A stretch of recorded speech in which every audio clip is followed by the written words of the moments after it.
So Lobezy Racing Tuesday Night Motorsport, the Van Ryn Cup finale for the up-and-comers. The end of an era, because as we revealed last night, the up-and-comers will not feature on the Term 3 schedule that fires up into life on Monday, July 8. 3 races ahead of us tonight, ladies and gentlemen, all of them 30 minutes apiece. There are the date, server, and setting times for you. And 19 degrees the track temperature, 19 the ambient as well. That's about right for this time of the year at Phillip Island, although being slightly generous, I would say 8:30 in the morning Eastern Standard Time. 10 kilometre an hour winds heading in a northwesterly direction, very much almost in a northerly direction, in fact, as the drivers will line up on the grid here for the Lobezy Racing up-and-comers finale, the Van Ryn Cup. First up, the Ferarri GT3. Then into the Formula Vs, which will be absolutely fantastic. And then the Mazda MX-5s to finish us off. The end of an era as far as Tuesday Night Motorsport is concerned. It's going to have a real new, different look and feel to it in Term 3 with open wheel night moving from Thursday to Tuesday. There are the championship points. Phil King on pole position. The bad news is that Aidan Schultz had some issues with his computer yesterday. It looks as though he might have been able to get his head around them. He is on the grid. Let's hope. Keep the fingers crossed, touch wood, all that sort of crap, that those issues don't reoccur this evening. He's on 653, so the Van Ryn Cup very much on the line. 15 points covers those two men. And Adam Johnson in third place, 619, 581 for Tim Watson and 563 for Phillip Butler. Just about everybody else is out of any sort of contention there, really.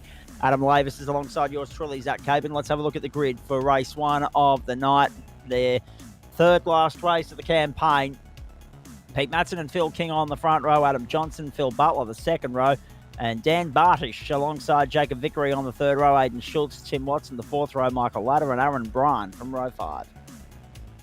Row 6 is where you'll find Daniel Snedden and Jason Tierman. Row 7, Kurt Normanson and Andrew Bailey. Row 8, Lachlan Thomas, all on his lonesome.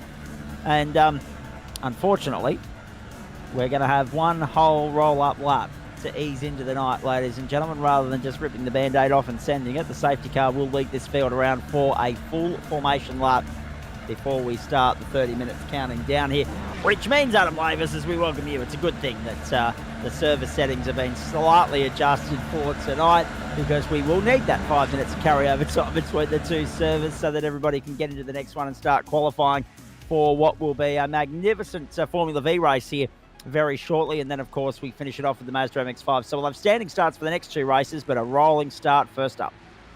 Yeah, the GT3 style. These cars aren't that good from a standing start, so give themselves a rolling start here and we'll see how we go. It's a nice scenic lap. You can see what the track's doing for them, and then I'll put the red mist on and go for it. I remember there was one instance, I can't remember whether it was GT4 or GT3 now, you might remember it, where they accidentally left it as a standing start, and that was rather entertaining, just quietly. So for those of you that are wondering, what's this all about? Well, one of our own, Brendan Van Ryn, passed away recently. It was around about the Easter period, in the break between Term 1 and 2 for us here on the platforms of the GSRC. It came as a shock, not just to us as a club, but his teammates, of course, and also his family and friends there in the heart of Singleton in the New South Wales Hunter Valley. As a result of that, and given such the presence he had here in the Lobezy Racing up-and-comers, it was renamed the Van Ryn Cup for Term 2. It's not continuing into Term 3, which means that whoever takes the trophy tonight will be the incumbent holder of the Perpetual Van Ryn Cup trophy for the foreseeable future.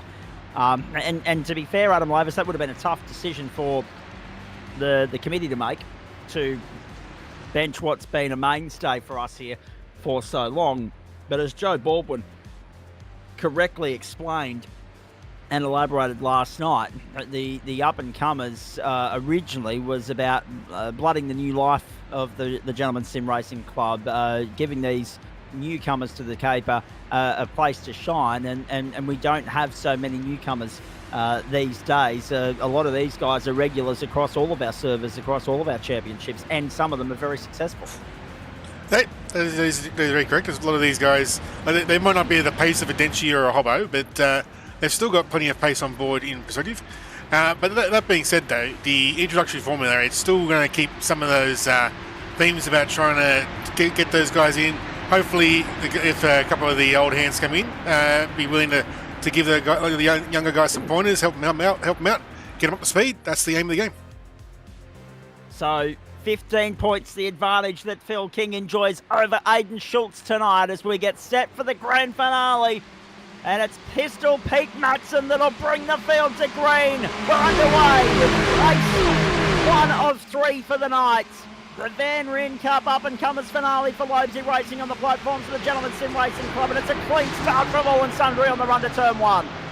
We expect somewhere in the vicinity of 19 to 20 laps here throughout the course of 30 minutes. There is expected to be a splash and dash at some point, and that will be the same in the Mazda MX-5 race, and more interestingly, the Formula V race as well. And look at Adam Johnson forcing the issue on the run around Stoner Corner down to Miller Corner for the first time, but again, Maxson will hold sway. He won't let him have it on the inside there at turn 4. It's good to see John at the front. Are out early. I was going to see John at the front here. He was leading the series for most of the season up until the drop rounds come in, and a couple of guys who have pipped him through consistency there. And he's been wanting to get that lead back, so being up on the top here is a good chance. He's still in there with a chance of getting to the top, but he needs to beat Phil King and Aidan Schultz to get there, and at the moment he's doing so. Oh, Tim Watson's had a moment through the hay shed. Tim Watson has dropped to the end of the field, the end of the train. And now we've got, and this is the interesting thing about this as well, ladies and gentlemen. These are the same Ferrari GT3s that you see in our Monday Night Championship, of course. Which could explain why you see so many Ferraris in M-Split. That's exactly right. But more to the point, as they make their way down the main straight again and across the start-finish line, there's one gone. And as I say, we're expecting about 20 laps here. Don't be surprised if it's 19 once you consider the fact that these guys aren't carrying the pace of a Denchi, and they also have a pit lane transit to complete as well. Tim Watson already on pit road. 1 minute 53 gone on the clock. Maxson leads Johnson, King, Butler and Bartish, the top 5. Everybody pretty much still line astern except for Lachlan Thomas has fallen out of the draft, and so too Jason Tierman and Andrew Bailey. What's interesting for mine here, Adam, is all these guys are using the same equipment. So, I mean, basically it's eliminated that element of uncertainty as to car performance, because we've put them all in the Ferrari. Yep, the onus is on those guys to set it up to suit their preferences, but driver skill is going to be the winner here tonight. It's kind of basically like the Ferrari Challenge Cup they have over in Europe. So very similar. It's basically Ferrari's answer to the Porsche Cup. And a 10-second penalty already being handed out to the Super 3 champion from last night, Daniel Snedden, for racing room on Tim Watson through the hay shed on lap 1. Let's have a look at this. Oh, jeez. Now, I think we need to have another look at that, quite frankly. Let's have a look at this again.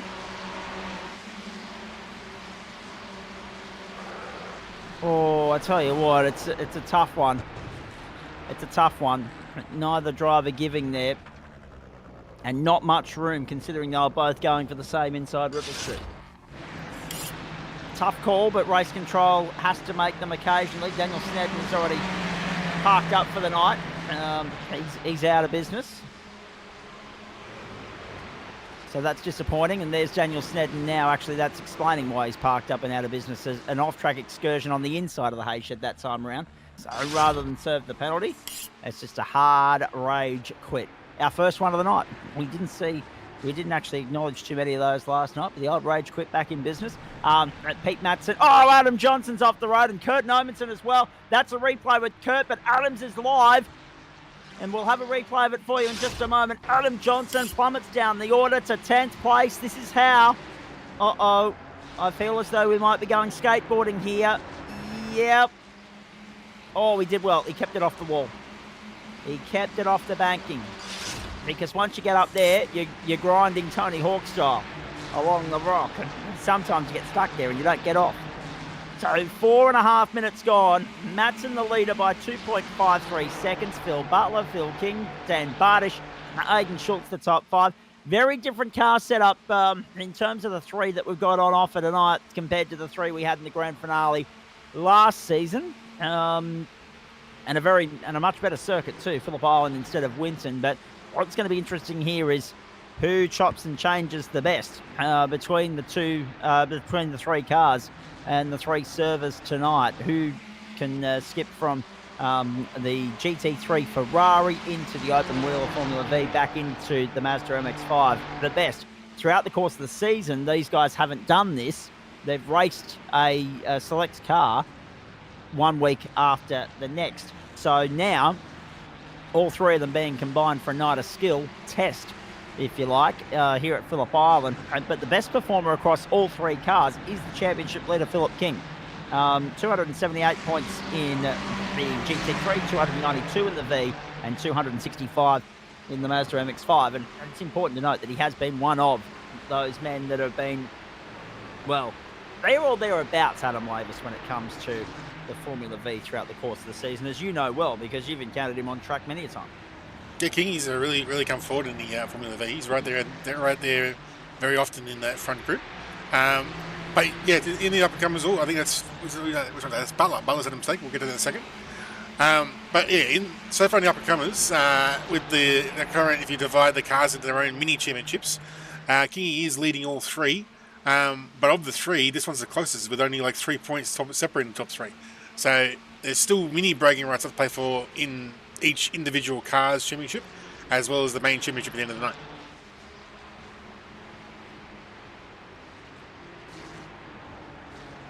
Jackson Rayhana tuning in this evening, night 2 of grand final week. He'll be in the thick of it, front and centre on Thursday night. We're looking forward to that. This is Phil Butler on the exit of turn 11. Oh dear. A Ferrari impersonation of a Porsche. There you go. So Matson's still the leader. We've got Daniel Snedden out of business. We've got Tim Watson, of course, a lap down after his blemish earlier. His contact with Snedden. So 2 incidents for Snedden, and that was enough for him. He'd had a gutful.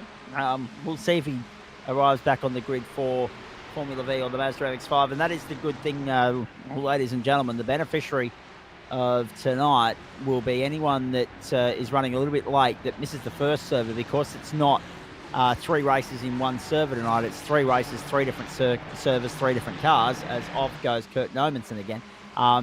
We can tell you that we've had this in the past, particularly in summer, when we've had to deal with things like the difference between progressive and civilised states and not so progressive and civilised states. Hello to our friends in Western Australia and Queensland.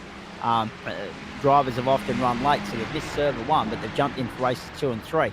Or, and conversely, Adam Lavis, and this is one that you can relate to, the difference between, drivers that don't necessarily like the Ferrari GT3 but love the other 2 cars, and so on and so forth. We'll see that throughout the course of the night as well.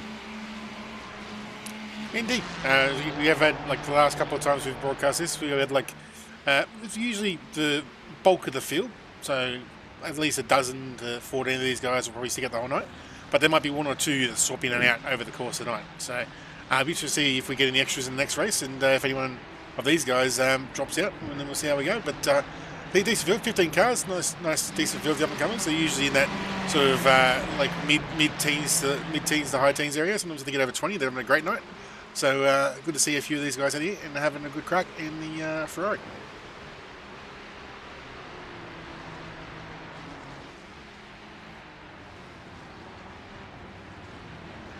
That's Jacob Vickery on screen there.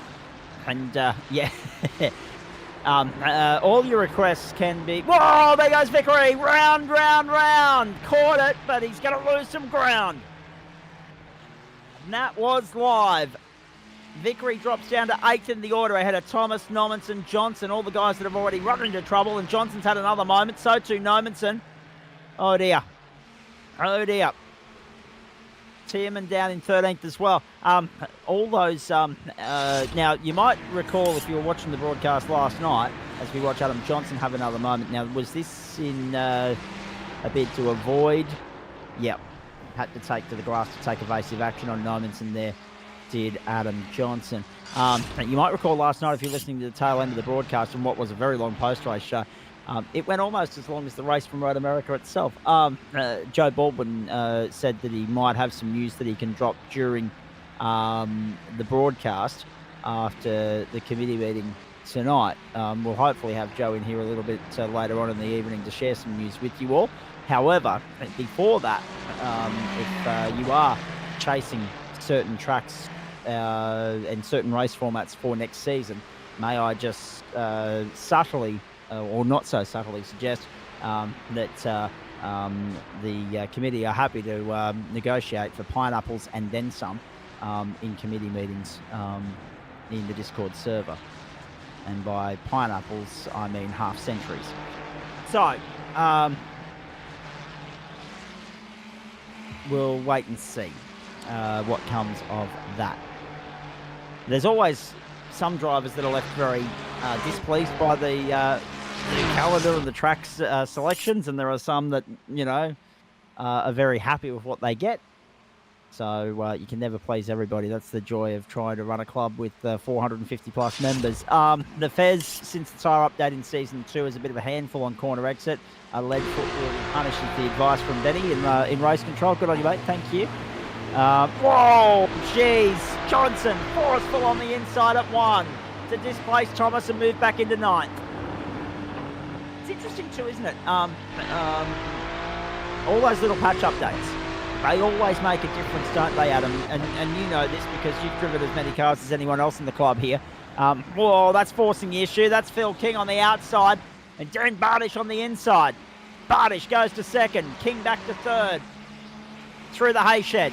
Side by side they go. Over the ripple strip and then some. Bardish holds on for now. They've got Aiden Schultz lurking as well. Now that's important with regards to the championship fight between those two men as well. Up over Lukey Heights. Down to MG. You got Michael Ladder in 5th place. You got Aaron Bryan in 6th. Pete Madson's gone. 4.5 seconds to the good at the end of lap 8. Across the line we go. 12 minutes gone. Pistol's in the 128s at the moment, so we actually might get that 20th lap after all, which is good news for all and sundry. And that's even with the splash and dash down pit lane. So that's good. But Adam, yeah, those patch updates can often just trip up certain cars and certain drivers as well, because you've got to adapt to how the car now performs compared to what you used to and force a habit. It can also be tricky for poor old Benny Woods. If he's got a setup for these guys for being a fixed set race, and he's got something that works fairly good for these guys, and then iRacing goes and makes a tweak to the base handling of the car, that setup is no longer any good. He's got to go and retweak. So it's always interesting, but it's always a bit of a challenge being a series runner. So, but it's a part of the fun of the games. Indeed. All right, here we go. And so we've got Pete Matson leading the way. And apologies if you can hear a dog barking in the background. It's only upstairs. I can hear it through the headphones, so you know it's having a howl. It'll be right. It's only because people aren't home at the moment and I've locked it out of the house. You see, you got Sarah on the chat there telling Kingy to remember this for the championship, take minimal risk. If he learns from Matto's mistakes from a couple of seasons ago, where Matto came in leading and had the big blunders in race 1 and put himself behind the 8 ball. So Kingy's just got to stay close to the front he knows who he's fighting, and so at the moment the two in front aren't really for championship position, so that's fine. It's a couple of the guys behind him is the ones he's got to keep an eye on. So at the moment he's doing the right thing. Indeed he is. No risks at the moment. Playing the game beautifully. The margins were 668, played 653, 15 points coming into the night. And here's Andrew Bailey in the Sharp EIT racing entry. Oh, and he wasn't alone. He had company there at Siberia.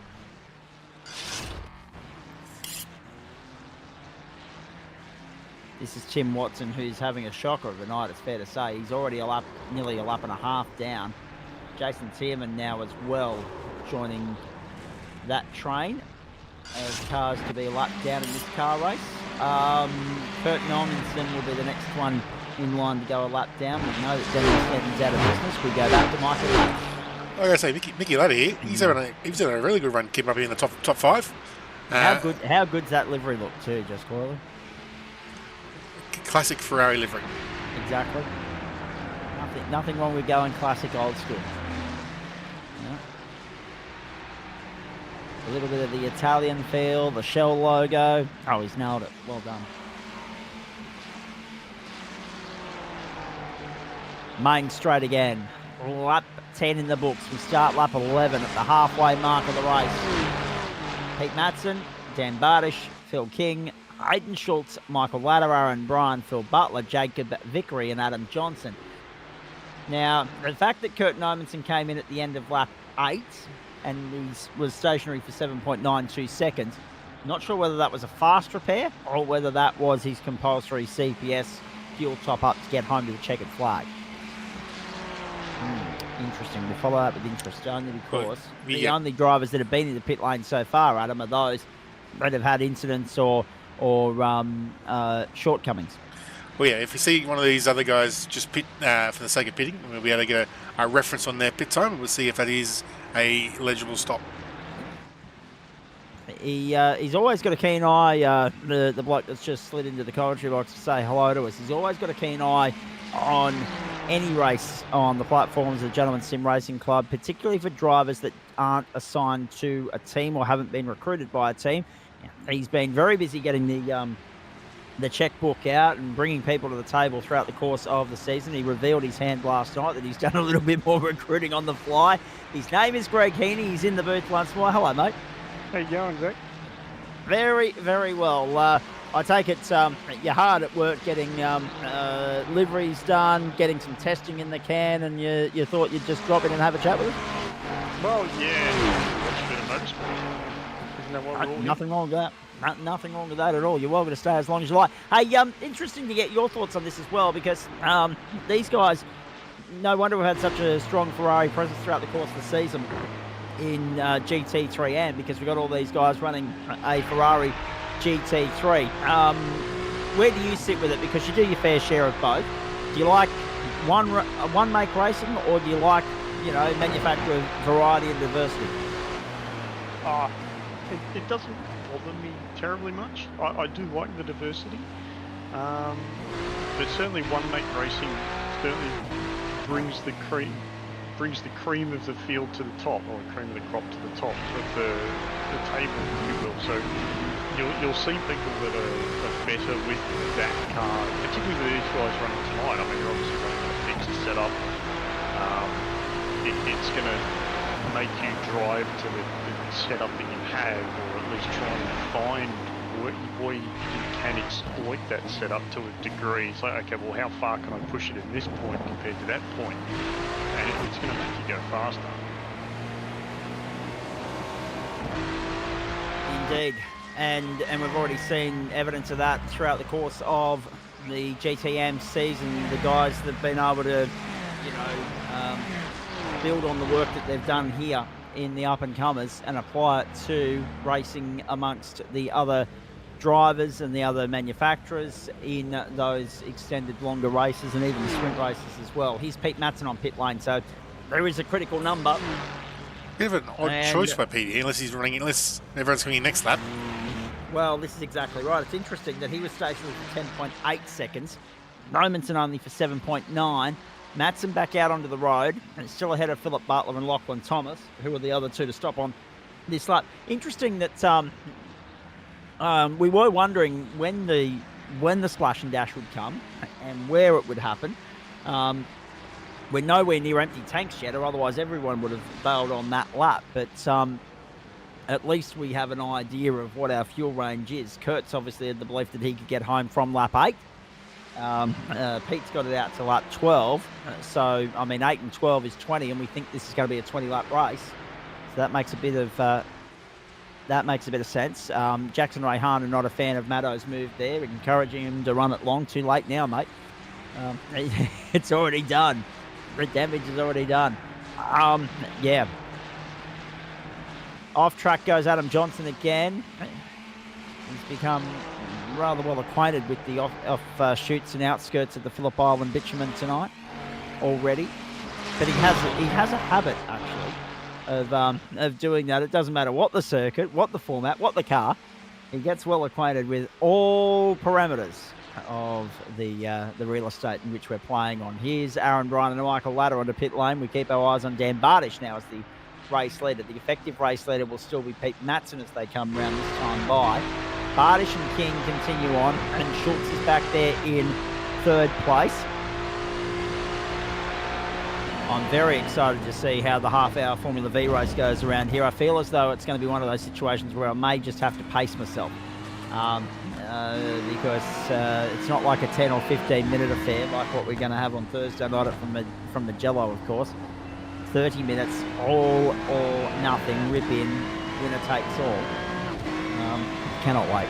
Big fan of Formula V.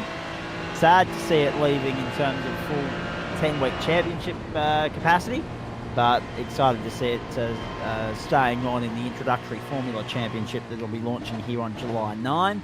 Remember last night, of course, folks, we revealed our full slate of events for next term. And don't forget, tonight is part 1 of the end of an era for Tuesday Night Motorsport, as we see Phil King coming into pit lane now, and going with him is Dan Bardish. Aidan Schultz is going to go on and lead a lap here. So he's running long, hoping that the overcut works instead of the undercut. Time will only tell. But a great array of offerings for next term, but not before we acknowledge the end of the checkered flag on this term and the end of the road in terms of a full-time 10-week championship capacity for GT1, the Civil War for Orbit Australia, rounds 9 and 10 doubling up next Tuesday night on the platforms of the Gentleman Sim Racing Club. So those guys enjoying the night off. Unless your name's Pete Matson, of course, because he's out here. He will double up. He will be back for the GT1s next week. And then, of course, we'll have a new look on a Tuesday night with all the introductory Formula racing leading into Super Formula Lights. And it'll be interesting to see. We've had this discussion in the past. Different nights suit different people, suit different championships. So it'll be interesting to see what the knock-on effect is of moving it from Thursday to Tuesday, going 48 hours earlier in the week, in terms of what it does to competitor numbers for our open wheel night. Be scary. You might see me driving every day.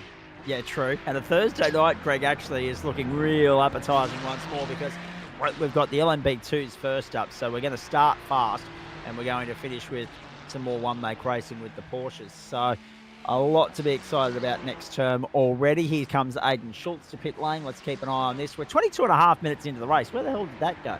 22.5 minutes in. We're on lap 15. Schultz is just going to complete that now. 5 laps to go. No restriction on the amount that they can put in the tanks as well. That's a good point from Benny. Yeah, so basically in race control. So basically the onus is on the drivers to do their sums right, Adam. Well, basically what it means is Benny set the fuel limit to the setup, not to the server. So that means that they start with a pre-set amount of fuel, but they can pit from the end of lap 1 and have enough space to tank to fill up and get home. So you can pit anytime you like. You've just got to know how much to put in. Oh, speaking of no risk. Whoa, up around the outside.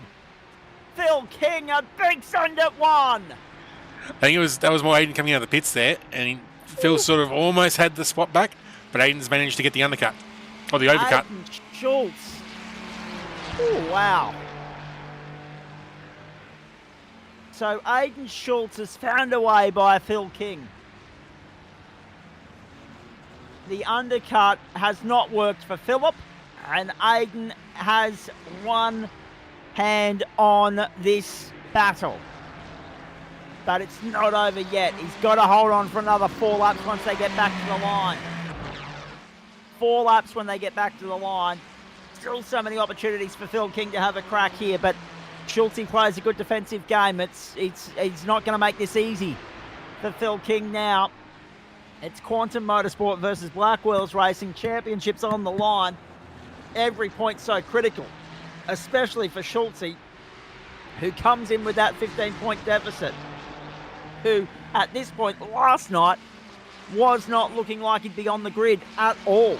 So something's obviously, some sort of minor miracles occurred for Schultz in the last 24 hours to get him back on the grid tonight. Across the line we go. Pete Matson leads, 3 seconds to Dan Bardish, so they've actually gained a little bit on Pete in that pit window.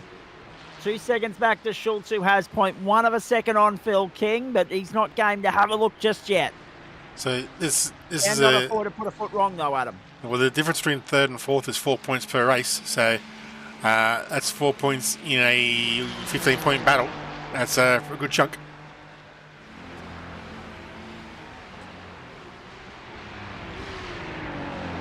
Just not quite close enough to go for the send at the hairpin.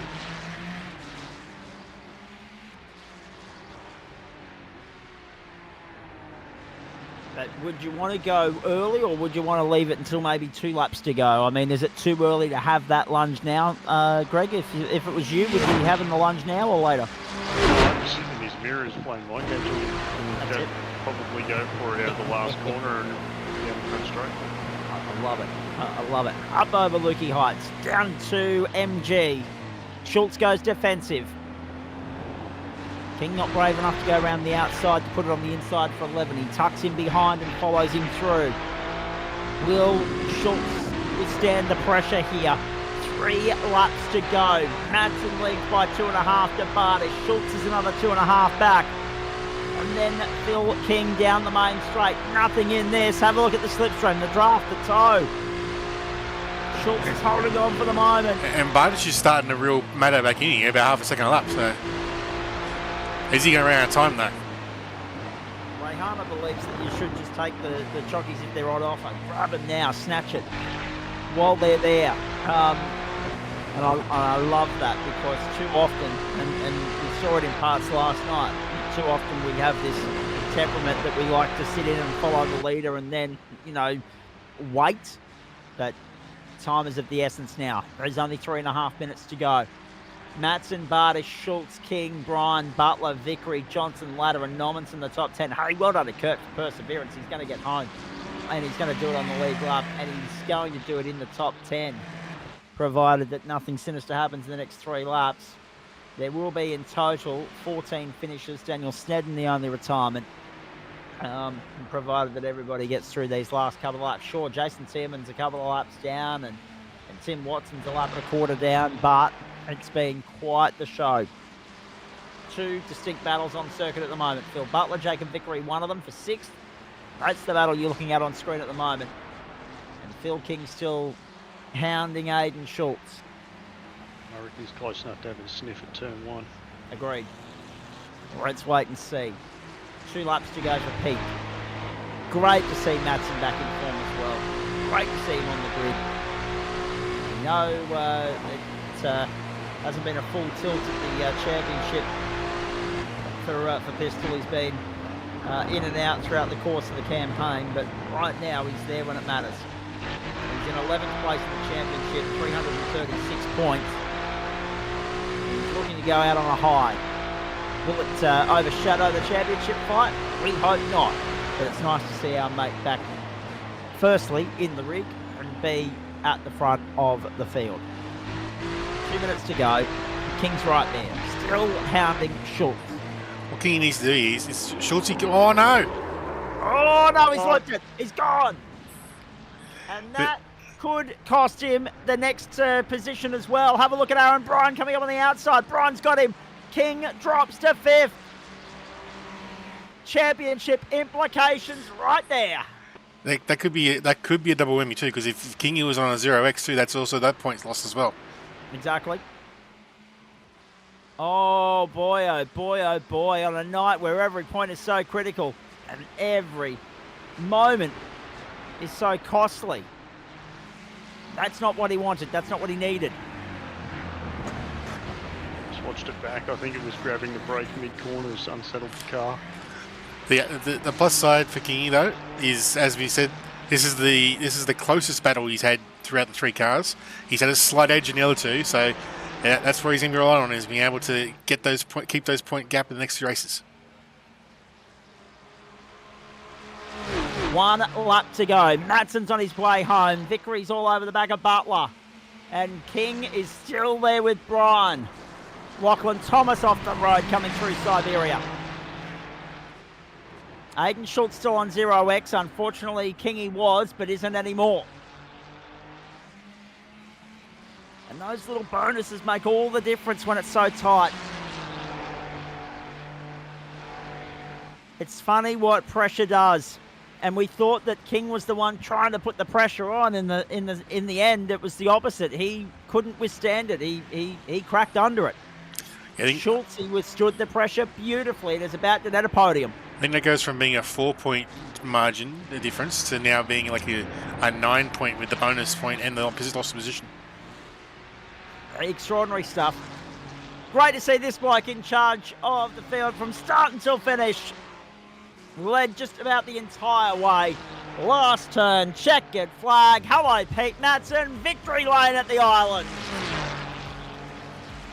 The Aussie races Orbit Pace Setters entry on top in race 1 of the night, race 28 of the campaign. For the Lobezy Racing up-and-comers, the 10th and final race for them in the Ferarri in this Van Ryn Cup of Term 2 in 2024. Great work from Pete. And a comfortable and commanding win as well. No pressure, really. Throwing Pete's way throughout the course of that race. And there he is celebrating now. Oh, don't get stuck on there, Pete. That'd be embarrassing. Oh, no, he is.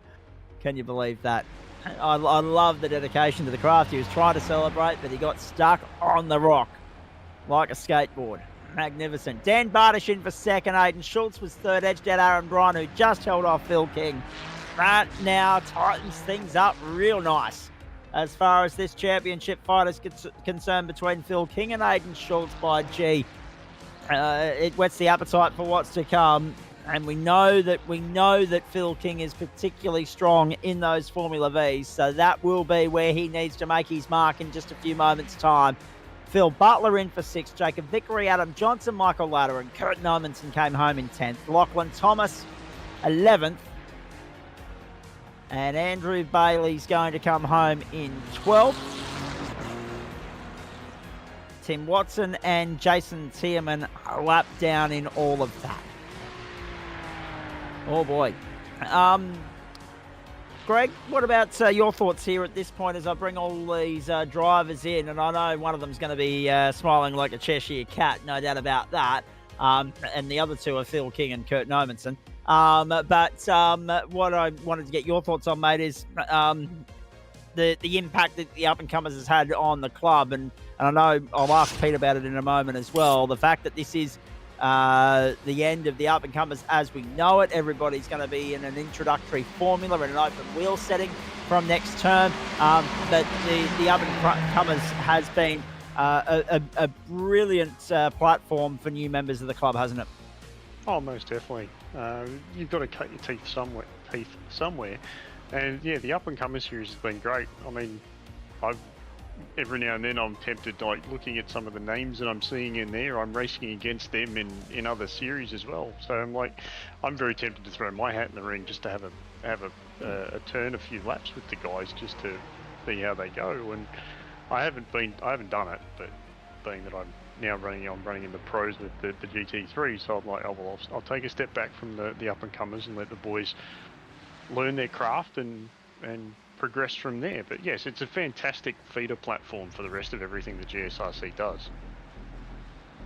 Indeed it is. And someone that knows that all too well is one of the man that's been here for so many of the 17 seasons that we've enjoyed. His name is Pete Matson. He's a race winner in a Ferrari at the Island, and you did that one rather convincingly, mate. Well done.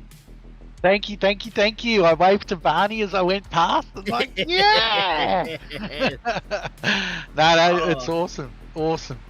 Mate, must be really nice for you as well, because as I said during the call, for so many different reasons, we haven't seen as much of you this season as we'd like. This is not a, therefore, pressure cooker sort of situation for you. You can come in here tonight, have some fun, knowing that unlike Phil and Aiden and the likes, you haven't got to worry about the championship or any implications based on how tonight plays out. You can just throw caution to the wind, and caution to the wind you did. Yeah, no, look, I think one of the things Greg said earlier on is, the group of guys, they're all in Discord. They all get along really well. They're easy and courteous to race with as well. So, I've been racing for a long time, but I still don't have the speed of Denchi. Actually, Denchi was in my thoughts tonight as I was in front. I was like, mate, this is Denchi style stuff. So, super happy. And led it all the way. Except mate, I think the tyres come back towards the end, but geez, they were a bit sketchy after I came out of the pits. Well, I was going to say, Jackson Rayhana's tuning in this evening, and he said, no, you should have run it long, but by which point you'd already pitted and the job was already done. So was it in the... did you have a number in mind as to when you were going to stop and top up just to get through to the checkered flag, mate? Not at all. Not at all. It was. I think I should stop now because I can fit enough fuel in to get to the end. But it was good. Indeed it was. Hey, well done, mate. What are your thoughts now? I mean, we love Formula V. Half an hour around here in one of them is going to be interesting. That'll be about 15 laps of fun coming up very shortly. But what about the Mazda MX-5 to finish things off? And what about the role you could potentially play if Kingy or Aiden Schultz are able to catch you here? The role that you could play in not necessarily making the championship, but shaping it as well, because those two, there's not much separating them with only 2 races to go tonight. Yeah, interesting point, and that's probably a reason I haven't even looked at the numbers. But you know how many races I've won in the last 5 years, mate. It's not very many, so the chances of me doing it two times in a row probably astronomical. I normally would turn it around and let everyone go past. You'd love nothing more than a clean sweep, though, to finish off the night. Talk to me, though. As I said, it's the end of an era as we know it for the up-and-comers in the Van Ryn Cup. What's this championship meant to you over the course of time, mate? Just a place to actually jump in Discord and have a bit of a banter with the boys. I just enjoy the racing, so it's meant a lot. I think when Trent was in here and doing some coaching, I think that really was a standout that the club offered to the guys. So we haven't seen that so much this season, but that was sort of one of the highlights that I took. And I was going to say, T. Lavis has been a busy boy of late, so he's been hard to pin down. Hopefully we'll get a chance to have a chat to him before the season is out. Go well, mate, for the next 2 races. We'll check in after race 2 and then again after race 3, eh? No worries. Thanks, Zach. Pete Matson, race winner, has a nice ring to it, doesn't it? We don't say it terribly often, and we're glad that we do have the chance to say it tonight here on the platforms of the GSRC. Phil King, I'll bring you in at this point in time. We've got Kurt Nomanton and Adam Johnson standing by as well. Interesting night, this one for you. It's a pressure cooker like no other, because you're right there, championship on the line. You and Schultz, it's on a knife's edge at the moment. It will go down to the wire, and unfortunately that loose Ferrari tail end through Siberia with a lap and a half to go has cost you a few points there. Yeah, they certainly did. I was feeling pretty good up till then, because I hadn't had any offs at zero times, so it was looking good, but just a small mistake at the end. apart from all of that, mate, I mean, you must be happy that you were able to get back on the racetrack, finish P5. I mean, at the end of the day, it's not won in that race. It's won through the V and the Mazda MX-5, and we know how strong you've been in the V throughout the course of the season. Absolutely, even the 30 minutes races make it, so you got to take it a little bit easier. They're a bit more of a marathon than a sprint. Don't worry, I'm already thinking about that from the commentary standpoint as well with the Vs. You got to ease into it for a change. Can't go off the Richter on lap 1. Mates, throughout the course of the season, you've been, the best performed driver across all 3 disciplines. Does that help you on a night like tonight or not? I've had a bit of luck. Like some of the other guys, they've either haven't been able to race every week, or they've had a few, stacks, and it's sort of gone in my favour that way. And aside from the spin, Stacked in front of me. Yeah, exactly. Sorry, I lost you for about 2 and a bit seconds there, so that's why I jumped back in. But I was going to say, aside from the spin, how else was the car, and what did you enjoy most about that last 30 minutes, that race there?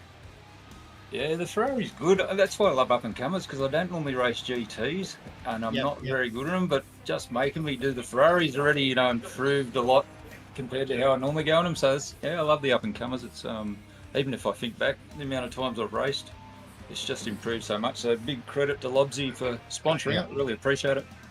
Absolutely, we do. Hey, if you don't normally race GT3, I don't think I'll bother asking whether you're going to be a Mustang or a Corvette boy, because that seems to be the question on everybody's lips at the moment.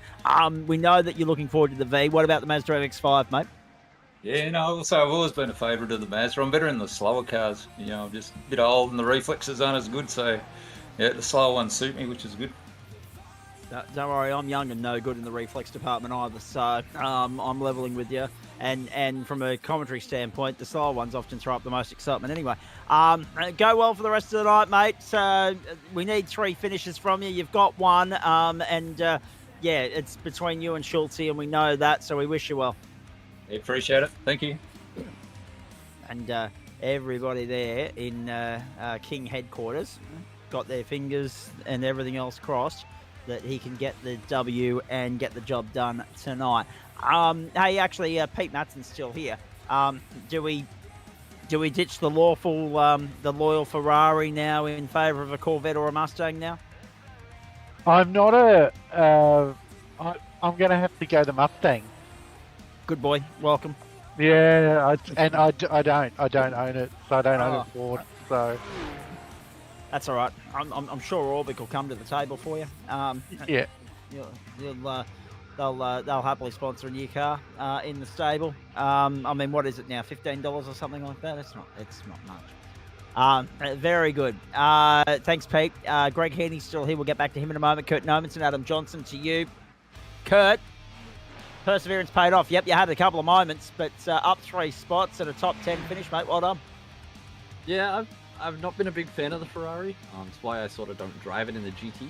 So yes, it took a little while to get back into driving this thing, and I haven't driven it since the tire update, so that was a big change. I enjoyed it. I have to ask a question here. Are you getting a free Prime subscription for that livery or not? No. Actually, my friend Alex, he does the lame sheep liveries, made it, and I said, I'll run it for you, man.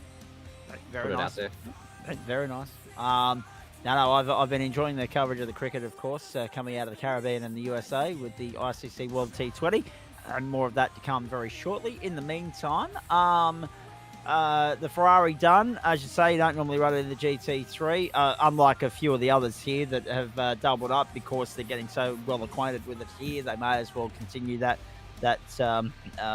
relationship over in the Monday night championship. Formula V, you've had your share of luck and misfortune there in the previous few weeks. How are you feeling about that? And then also, I guess, the MX-5 at the end of the night. I'm feeling pretty good about the V if my qualifying pace is anything to go off. It should be good for me this time. Excellent. I don't want to put the mocker on you, but we hope you have a good run. Yeah. Well, I mean, if I'm running up the front with the other boys in qualifying, it should be a good race if I don't put it in a fence or something. Something stupid like that. Just keep in mind when we do the normal Formula V sprint races around Phillip Island, it's very often 4 to 6 wide down the turn one. So oh yeah. keep your head in the swivel. This will be a little bit of practice. and if it's not tonight, then you blokes aren't doing good enough. Exactly. No, now, just quickly, when we look at the end of the night, it's 3 different cars, but it's the same circuit. Does that do you any favours in terms of jumping from car to car tonight? I've done a little bit of AI racing around here as well, so that definitely helps. I don't do a whole lot of racing at Phillip Island, but yeah, it definitely helps being able to be consistently on the same track. And sort of changing track and changing car, and like I normally do every other night. Well, yeah, that's right. But at the end of the day, all these cars do drive differently, and that's the challenge. The onus is on you guys to master that and adapt to that as best you can, as quickly as you can. And you've only got a 30-minute qualifying session to do that before we go racing in Formula V, mate. Thank you for that. We'll catch up. No worries. And lastly, to Adam Johnson, before we quickly sneak in a break here, and we'll jump over to the next server for Formula V. For those of you tuning in at home, this is Lobezy Racing Tuesday Night Motorsport, the up-and-comers grand finale for Term 2 of 2024, Night 2 of Grand Final Week. It's important to note. And it is the Van Ryn Cup. Race 1 of the finale in the can. Pete Matson has won that. Adam Johnson, something about up-and-comers finales on broadcast and you exploring all the real estate available to you. I'm not sure what the link is here, but we did see you in the grass on a couple of occasions tonight, and you still managed to bring the Ferarri home straight and in 8th, mate. Yeah, that first spin killed me. Like, I had an outside chance for a crack at the championship, which it was always going to be tough, but that first spin killed it straight away. And then after that, it was just pushing to try and. Yeah, overdriving it perhaps. But I was going to say, in saying that, you did have some good speed, so that must have given you some confidence. Oh, you have some confidence, but when you're 20 seconds off the leader and you're down the order, doesn't matter how fast you drive, you're not really gaining that time back.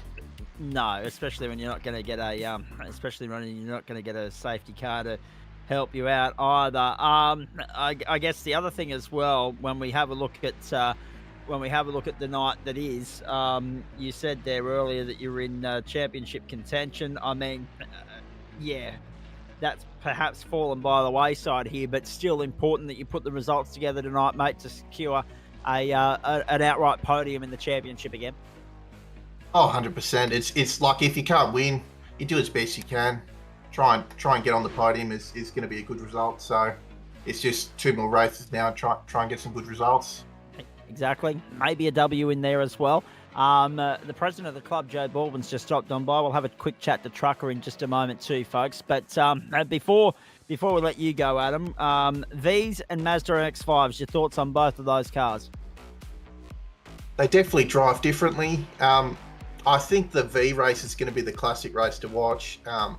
If the train stays together, that's going to be some chaos, which is what we want for the broadcast. So, ladies and gentlemen at home, should have a good race to watch. Just a quick question for me. Good race to call. Just a quick question for me, John. It's a bit late now for the Vs, but given you are the current up-and-comers champ, would you like me to give you the number 1 plate for the final race, so you can at least have one race there with the representing as a champion? Yeah, that'd be cool. I will do it. I'll take that. There we go. Very nicely done. Thanks, mate. So he'll get to at least wear the number 1 once tonight, Adam Johnson. Very nice. Hey, mates, what next for you? Of course, now, as we know, Up-and-Comers gets phased out. We've got this new introductory Formula Championship coming in. Is that where you're going to ply your trade next season, or are you going to have a look elsewhere in terms of the other championships that are going to be on offer from a club perspective? Probably still keep trucking around in the GT3s like everybody does. Yeah. Oh, Corvette or Mustang? Mustang. Very good. Very good. And the LMP2s are definitely... The LMP2s are definitely drawing my eye, so that's one I think I'm definitely going to have to drive. Excellent. Good to see. Good to see that we're going to see you around next season still. Go well in Formula V. We'll touch base after that, mate. Thanks. Thanks, boys. I'll get Joe and Greg to stay there with me for a moment. Let's take a break on the platforms of the Gentlemen's Sim Racing Club. We're going to switch it around. Server change. We're staying at Phillip Island. We're out with the GT3 Ferraris. We're in with the Formula Vs. Stick around for half an hour of madness on the other side of this short break. Lobezy Racing up-and-comers Van Ring Cup finale night for Term Tour 2024 on the platforms of the Gentlemen's Sim Racing Club across Facebook, Twitch, and YouTube, wherever you're tuning in all around Australia or indeed the world, with thanks to Lobezy Racing, the great people at M-Wave Australia, Flash Graphics, also Sprite and Cider, Waste Options and Orbic Australia. We'll take a break and come back with more for you on the other side of this short break. Don't go away.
Tuesday Night Motorsport continuing for the platforms of the Gentleman Sim Racing Club across Facebook, Twitch, and YouTube. This is the Lobezy Racing Up-and-Comers Van Ring Cup season finale coming to you from the Phillip Island Grand Prix circuit in Melbourne, Victoria. And of course, we are delighted to be here for leg 2 of the triple header, race 29 of the campaign.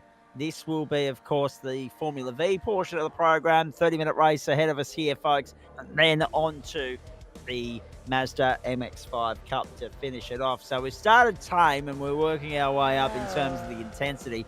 A special shout out to my mate Nick Goring as well. When we get to the Mazda MX-5s, geez, that still gives him nightmares, that stuff. Phil King's got provisional pole here from Pete Madsen, Aidan Schultz, Phil Butler, Aaron Bryan, Adam Johnson, Andrew Bailey, Tim Watson, Kelvin Little, and Bruce Barnes at the moment. 11:30 server time, June 18, 2024, 25 km an hour winds in a northerly direction, 19 degrees the ambient, 21 on track, and 74% humidity. Clear blue skies for Formula V, which is good to see. Joe Baldwin's here alongside me. Now, we did tease this a little bit earlier on, and we teased it last night as well. And we're very excited about what Joe's about to share with everybody, because this will get the people that are going to be the cohort, the mainstays of Tuesday Night Motorsport next season, very much up and about. It's got to do with Super Formula Lights, which will automatically get Greg Heaney's attention, of course, who's still with us here in Central Commentary as well. Joe, good evening to you. We're going back to the future of sorts. There's going to be a little bit more to play for the Super Formula Light competitors this coming term, and it may require a little bit of extra time. Can I put it that way? Yeah, certainly. I alluded to it last night, that we were having a meeting today. We've actually met with the team from SRW, Sim Racing World, another fantastic Australian-based sim racing league. They run the Super Formula Lights as well, and one of their members, Doug Gowans, actually went to their team and said, hey, look, the gentlemen guys, the Gentlemen Sim Racing Club, they're doing Super Formula Lights as well.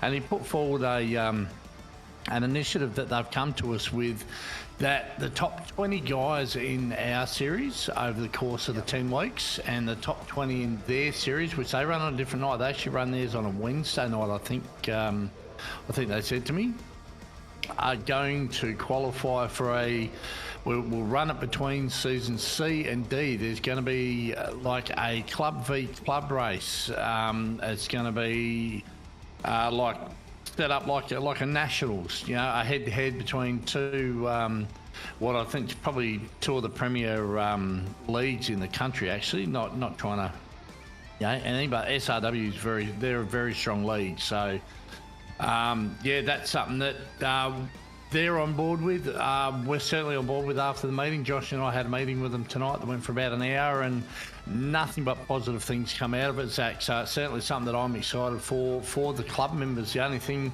I'm not excited for is I probably won't get to race in it. I'll be too busy in the background to, you know, to make it all happen and keep the servers running and do all that sort of stuff, you know. Oh, that's so right. It's really exciting to be in the position where we've got, you know, other fantastic leagues like SRW coming to us with what I feel is probably one of the most exciting initiatives in the Australian sim racing landscape at the moment. I can't wait. I think it's going to be a great event. And I know they're excited as well. Well, and so are we. I've got to put a full stop on this very quickly because we've got the V's lining up on the grid. They're about to go, yes. The grid's coming up on your screen in just a tick, ladies and gentlemen. Have a look and check that out. But we're excited about it because who knows what the lay of the land is going to be like in 11 weeks' time when we get to the final round of the 10 weeks beginning July 9. There could be a couple of new tracks to play on. There could be, you know, a unique format for that occasion. There could be the emergence of some stars within our club, and also, you know, it gives us an opportunity to see where we stack up against those guys. And it's not unlike us. We've done this before. We've gone through the motions and had interclub challenges before, but not in open wheelers. So there's a lot to be excited about there. Yeah, absolutely. It's something I really am excited about. I think it's going to be great for the members. I know there was a couple of the guys thought we were getting rid of the SFLs altogether, and they were very disappointed. So it's not going anywhere. If anything, Super Formula Lights and that whole open wheel high downforce thing, it's going from strength to strength. It's gaining momentum. So definitely looking forward to see what that event has to come. There'll be more information going forwards as well. We'll let the guys know in the Discord and over the platforms on the broadcasters as the time comes closer. Race formats, venues, all that sort of stuff will Yep, become all that clearer in sort the of light of stuff. day. Excellent. Looking forward to it, and hopefully we'll be bringing it to you live and free right here on the platforms of GSRC. Go well, Joe. Have a great night, mate. Thank you. We'll see you Thursday. Thank you, mate. Excited to watch these Vs. Good luck to everyone. We're excited to call it as well. Ready to fire. Second last race of the Van Ryn Cup, Term 2, 2024 from the island. Let's go! A bit of a surreal feeling and somber feeling this week as well with Formula V, ladies and gentlemen. Not only do we get to send them off in style here with a 30-minute race on the platforms of GSRC tonight, but of course the final 3 races of a 10-week campaign on Thursday night as well. The end of an era there with them being phased out. There is Bruce Barnes having a spin. We've got 15 starters this time round. Bruce, a new addition to the field. You got King leading Matson at the moment. Schultz and Butler and Bryan and Johnson. Watson and Bailey. Little. Vickery's up 1 spot. Tierman up 2. Ladder remains where he started. Barnes has dropped 5. Thomas and Nomanson up 1 apiece in 13th and 14th. And have a look at the 2x2 work going on here already on the rundown towards Miller Quarter for the first time. Now, King's wide. Oh, no. Wide goes King. But then again, if I'm Phil King, I'm not too worried about that just now. Trouble behind him, though. Trouble behind him. Cars off everywhere. Left, right, centre. Brian's one of them. Kelvin Little and Andrew Bailey the other 2. In the kitty litter and done. Once you're out of the train, good luck. And that train has been divided. It's 3 at the front and then everybody else.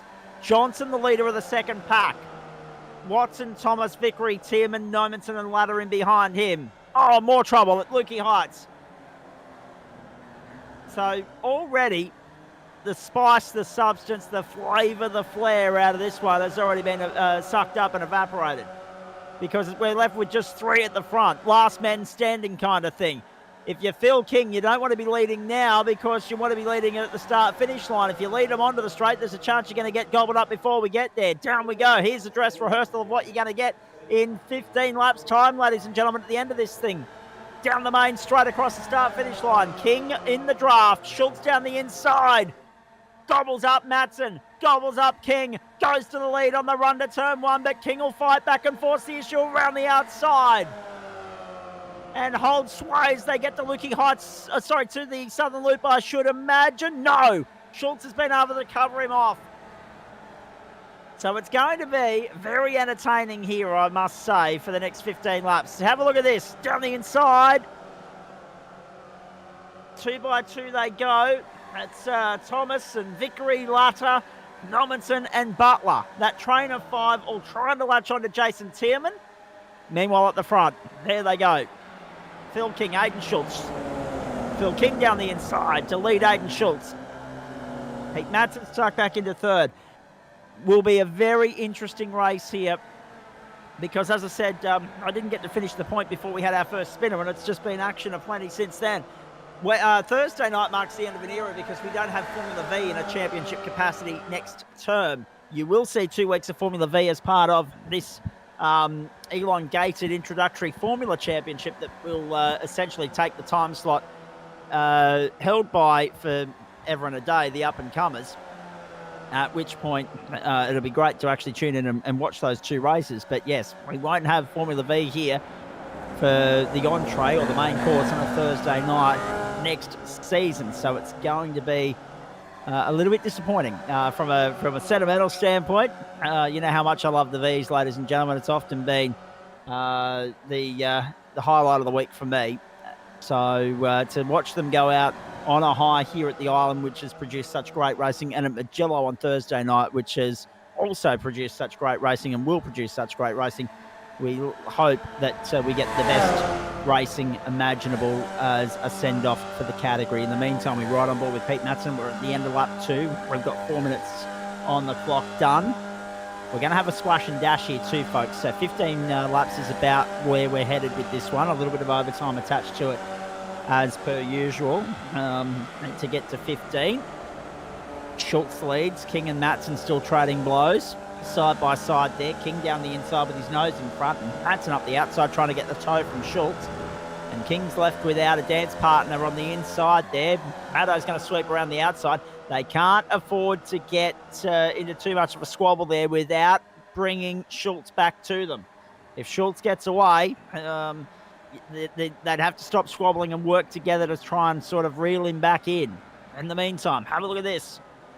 No further action due to netcode. The incident between Jacob Vickery and Lachlan Thomas. There seems to be a remarkable amount of netcode going on at the moment across the server. And of course, we know the issues, internal server issues that we've had with wet weather for some competitors as well. That's why we haven't had wet weather in recent weeks. We've been looking forward to wet weather, but they just need to manipulate a few things there and tidy a couple of things up before we can implement it more regularly as we head over Lukey Heights for the third time. Aiden Schultz is there, and he's in second place following Phil King through. This is for the championship, and it's so very appropriate that the best category of the three for the night, with no disrespect to the GT3, with no disrespect to the MX-5, the two championship combatants are 1 and 2 here. And Pete Matson in there to play a cameo role. Pete's going to be careful. He's very close to losing the toe, so he's going to want to be careful here and make sure he catches back up down the end of the straight. Well, he's still in the toe as they hit the main straight. And if he parks it somewhere between the two of them, he might get the double toe. Down the main straight they go. King goes to the left, Schultz goes to the right. Matson hugs in the middle, 3 wide further back behind them as well. Have a look at that. That's Thomas, Butler and Vickery. And Butler's going to go to the front of that train at the moment. And now they're going forward, if you don't mind. Trouble! 4 cars involved, 1 an innocent bystander purely spinning on the grass.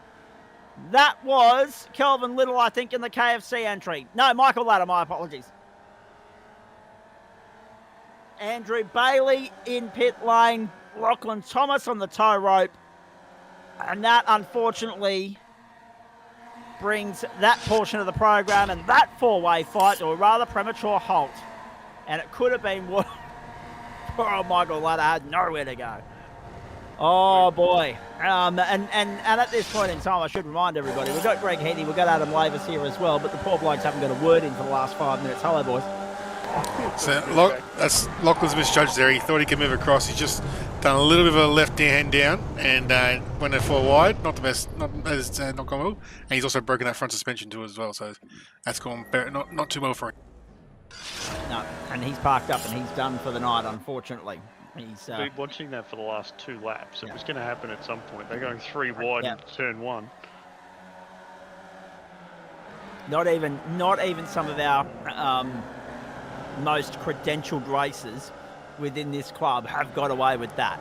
Oh, there's Adam Johnson pointing the wrong way. So he did it in the Ferrari. He's now done it in the V. He's on a hat trick when we get to the Mazda MX-5.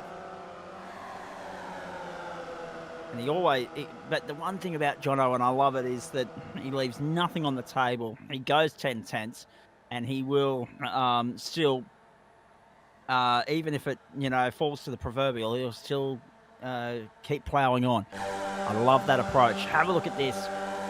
If they can race like this all night at the front end of town, we are in for an absolute treat.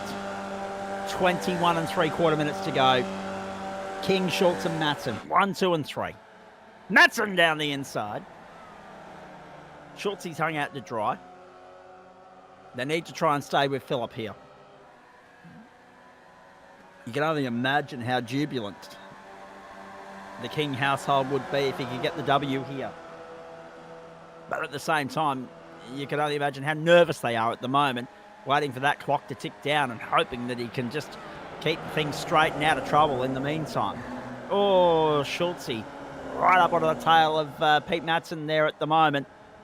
Yeah, no, I feel as though even though we're all looking forward to the LMP2s and I'm excited to see them on our platforms as well, boys, I just feel as though not 4 of week 1 of term 3. I'm going to have a black armband on not having Formula V on Thursday night. It's been a mainstay for a while. You are correct. As you say, yes, it will be a bit of a somber feeling to not having the visa in again after this coming Thursday.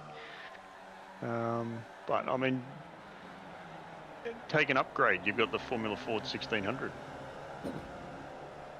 Uh-oh, leader's off. Oh dear. Oh dear. We spoke too soon. And now the hearts sink in the King household. Phil's had a moment. He's got back on the circuit, but he's down in 4th. Is that the championship? Going begging here and now. He's done it all on his own, hasn't he? Oh, no.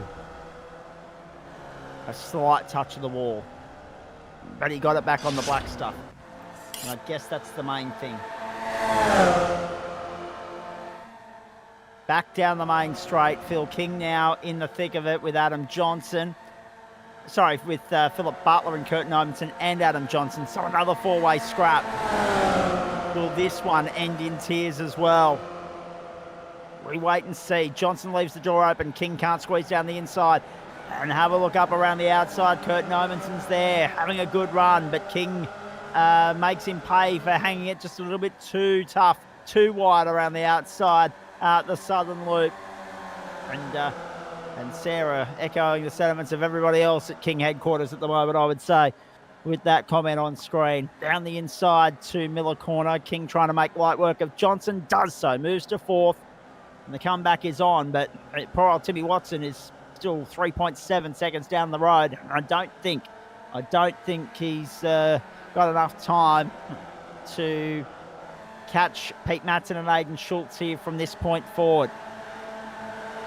157, 156, high 1 minute 56 it seems to be the pace at the moment at the top end of the field.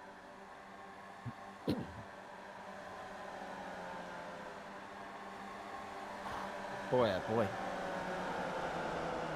Plenty of action, plenty of drama here.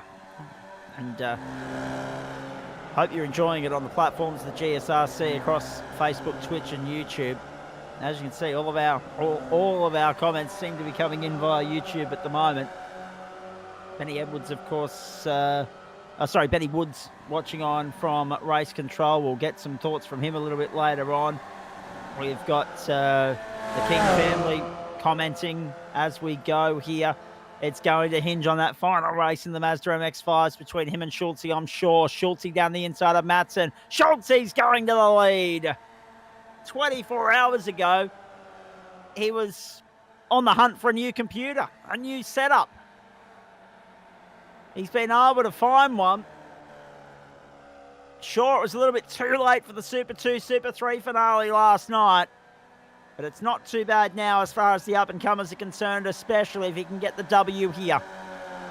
It'll be all worth the blood, sweat and tears the last 24 hours.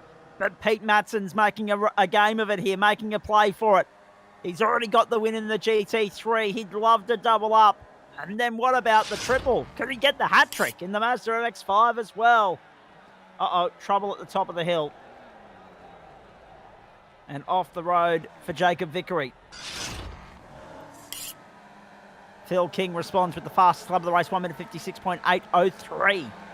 56.8. Oh. And he's still under pressure from Adam Johnson. And they're trying to catch Tim Watson. And Pete Matson's been passed by Aidan Schultz again. 1:56.803. He's 7.8 seconds down on the leaders. He can just about forget about that. The only thing that would do him any sort of justice here and help him out considerably is if they can reel in Timmy Watson, who's 2.9 down the road. There he is, bottom of the shot through MG. If they can reel him in, King can come home third, and Matson finds a way to pip Schultz. Well, John just made a little mistake there. Wide. And what's the gap? Because if the gap's eking out, if the gap gets above 1.2 between King and Kurt, that's going to be him breaking a toe and him being able to put his head down and try and focus on Timmy Watson. Just while I catch the breath here momentarily, Greg Heaney, and I don't normally get a chance to do this during Formula V, of course. Matson and Schultz on the run to one. Matson on the outside, Schultz on the inside. Schultz gets him back. Schultz goes back to the front. Have a look at this. And Butler down the inside as well. Around his outside is Kurt Nomanson and Adam Johnson on his clacker. Aaron Bryan's worked his way back into the fight. Phil King's trying to break clear of this lot. Going out in the pursuit of Tim Watson alone. 2.9 the margin between those two right now. This is what happened to Andrew Bailey. Michael Ladder's come to pit lane. Remembering, these guys are going to come to pit lane yet, so this race could change again. Off for Kelvin Little. Kelvin Little's off the road. He's got back on, but I think that'll be through the southern loop. Michael Ladder back on the racetrack. Jacob Vickery's already been to pit lane. Stopped at the end of lap 5 for 14 seconds. And now we wait to see somewhere between now and the end of the race, lap 15, the leaders come to the lane. Greg, want to get your thoughts on what Joe just revealed to everybody around Australia, that we will have another inter-club challenge. It'll be a bit more of an even playing field this time round. The open wheelers, format, venue, all that sort of stuff, still to be confirmed, but terrific that the Super Formula Lights, the popularity of them is gaining some traction. Very much so. I already have half my stable champing at the bit to get on track. I told the boys, just like, hey, this is what's happening. Tune into the stream so you can get it firsthand. And they're like, F, yes, keen as. Very nice. I appreciate you tidying that up for me. Tim Watson, Aaron Bryan to pit lane. The pit stops have started. Bruce Barnes in as well. Aaron Bryan, fastest lap of the race, 156.697. Pete Matson all over the back of Aiden Schultz like a cheap suit. Still that battle's on. Phil King and Phil Butler arguing over third. Butler's going down the inside of King to turn 1. And King, unfortunately, meeting a sandwich there because Kurt Nomanson's coming through here. Trying to weigh in on this and get a piece of it. I love that Benny Woods hasn't had that much action to look at in race control. The fact that he's contributing comments as long as that from race control to the YouTube stream. That's fantastic. There will be some mind games going on, no doubt. They'll have worked out where the pinpoint is for the slipstream down the main straight and whether you want to be leading onto the main straight or not. Very rare can you make it work if you are the leader off the final corner, that you are the leader at the checkered flag. Jackson Rayhan are very excited about the Interclub Challenge coming up on the platforms of the GSRC mid to late September. We reckon it'll be, ladies and gentlemen, it'll be after Term 3, before Term 4. And, already chomping at the bit for that. Actually, you know what? Try them on the Indianapolis Motor Speedway, just on the oval. You know, I reckon that'd be fantastic. That's my immediate suggestion off the top. It's not IndyCar, but hey. Although that being said, we've maybe I shouldn't offer up those suggestions, boys, because as we both know, Adam Lavis, Greg Heaney, the last 2 times we've had Interclub Challenge, here we go, they're all in.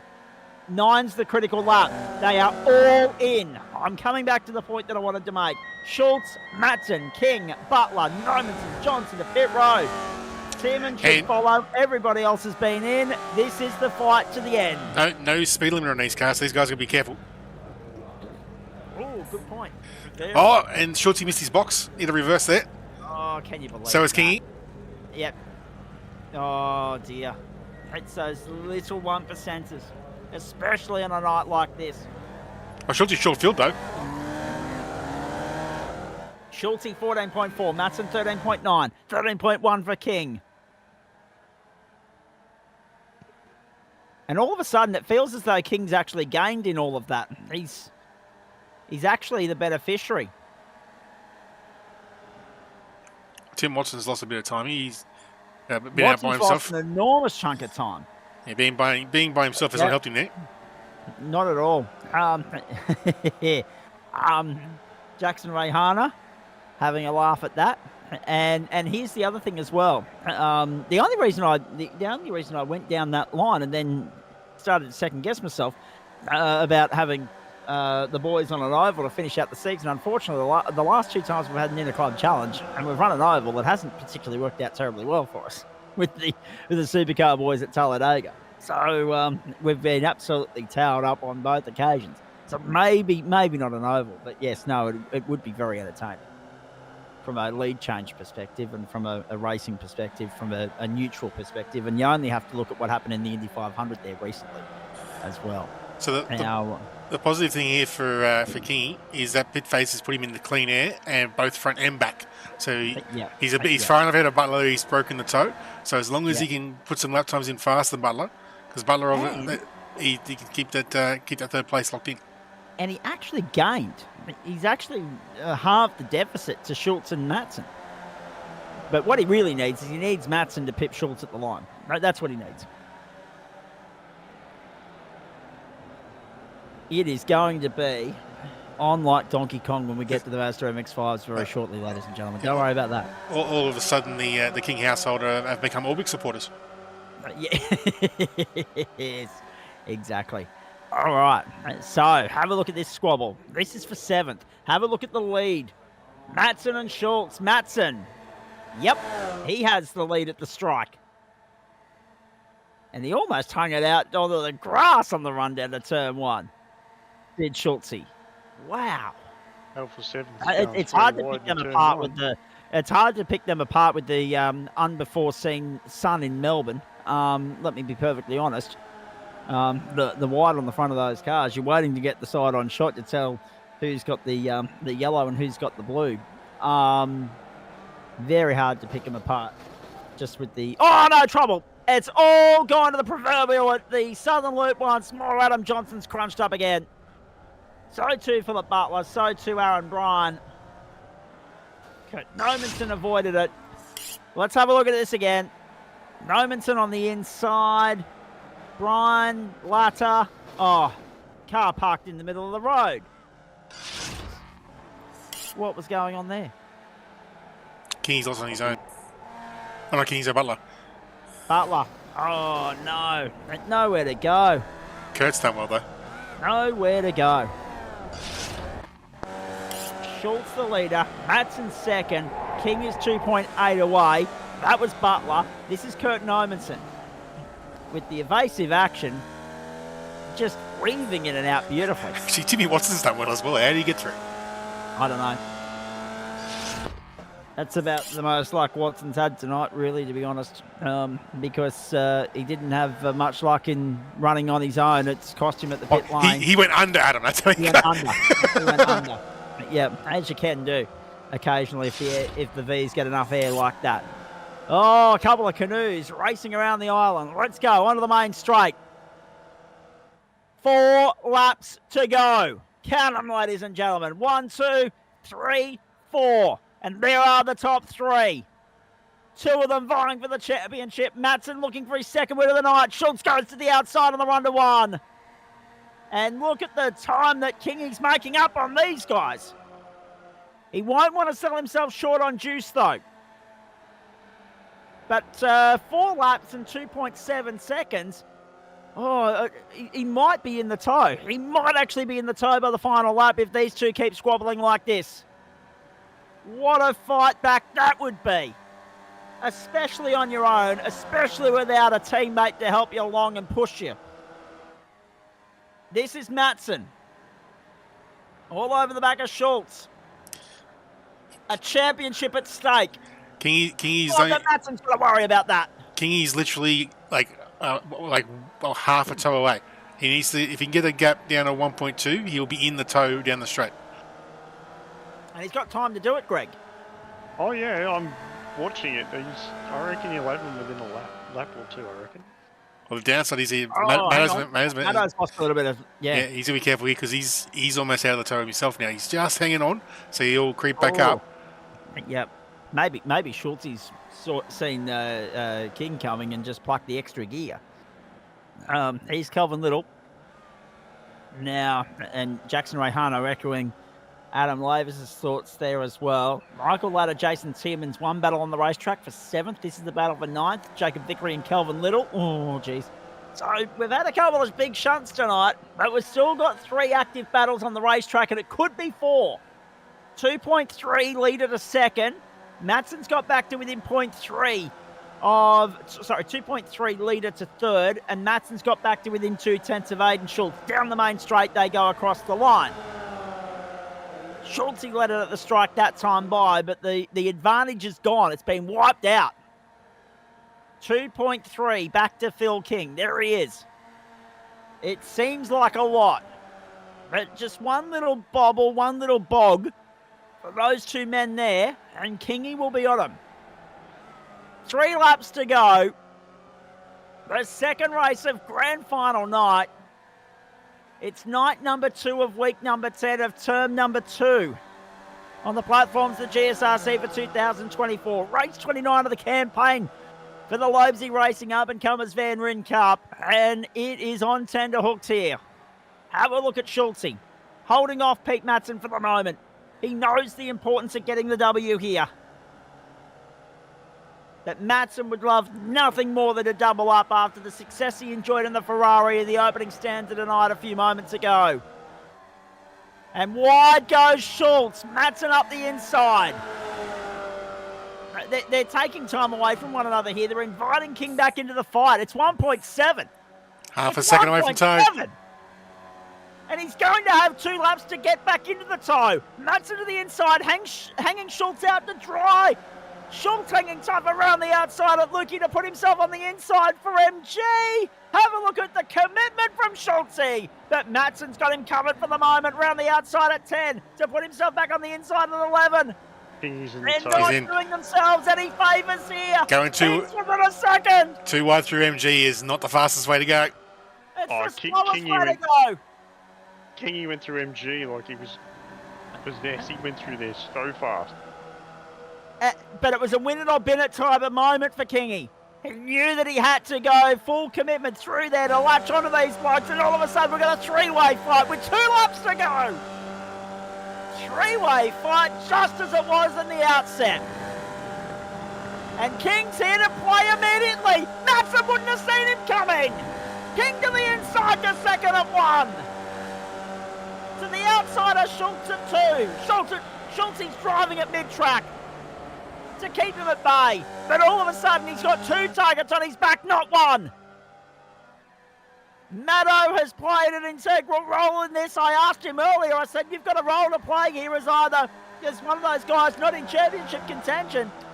You can make it or break it for somebody. You can shape the night. He's done Kingy a favour here by inviting him back into the contest. Schultz hangs him wide at 4. A lap and a half to go. We're barely going to have an opportunity to take a breath. A 3-way fight for the victory. Oh, you know what I'd love? I'd love nothing more than D'Amato to get the slipstream and pip them both. I think that'd just be typical GSRC Formula V racing if that was to happen. And have a look at him. Matson's right in this. He is not giving up. He is in this fight. Well, the thing for Matto, it's right there. It's either finish in front of both or behind both, because that way he doesn't affect the championship. That's right. Exactly. Yep. There will be a lap to go at the line. It will be Aiden Schultz against Phil King against Pete Matson for race 2 honours at the island. And then we do it again in the Mazda MX-5s. I feel as though we've gone the wrong order here. We should have gone Formula V last just for the grandstand finish that this is about to be. White flag in the air. Let's go. One more time around at the island. 2 wide on the run down the main straight. Phil King's got Aiden Schultz at the strike. Matson hangs it down the inside. Maddo wants the lead to go 3 wide on the run to 1. Matson got the lead because I think there might have been a little bit of wheel-to-wheel contact between King and Schultz. Who's going to be the most committed at turn 1? It's King, but he's hung himself out wide. Matson gets across to cover it off. Schultz is there on the outside. Here we go.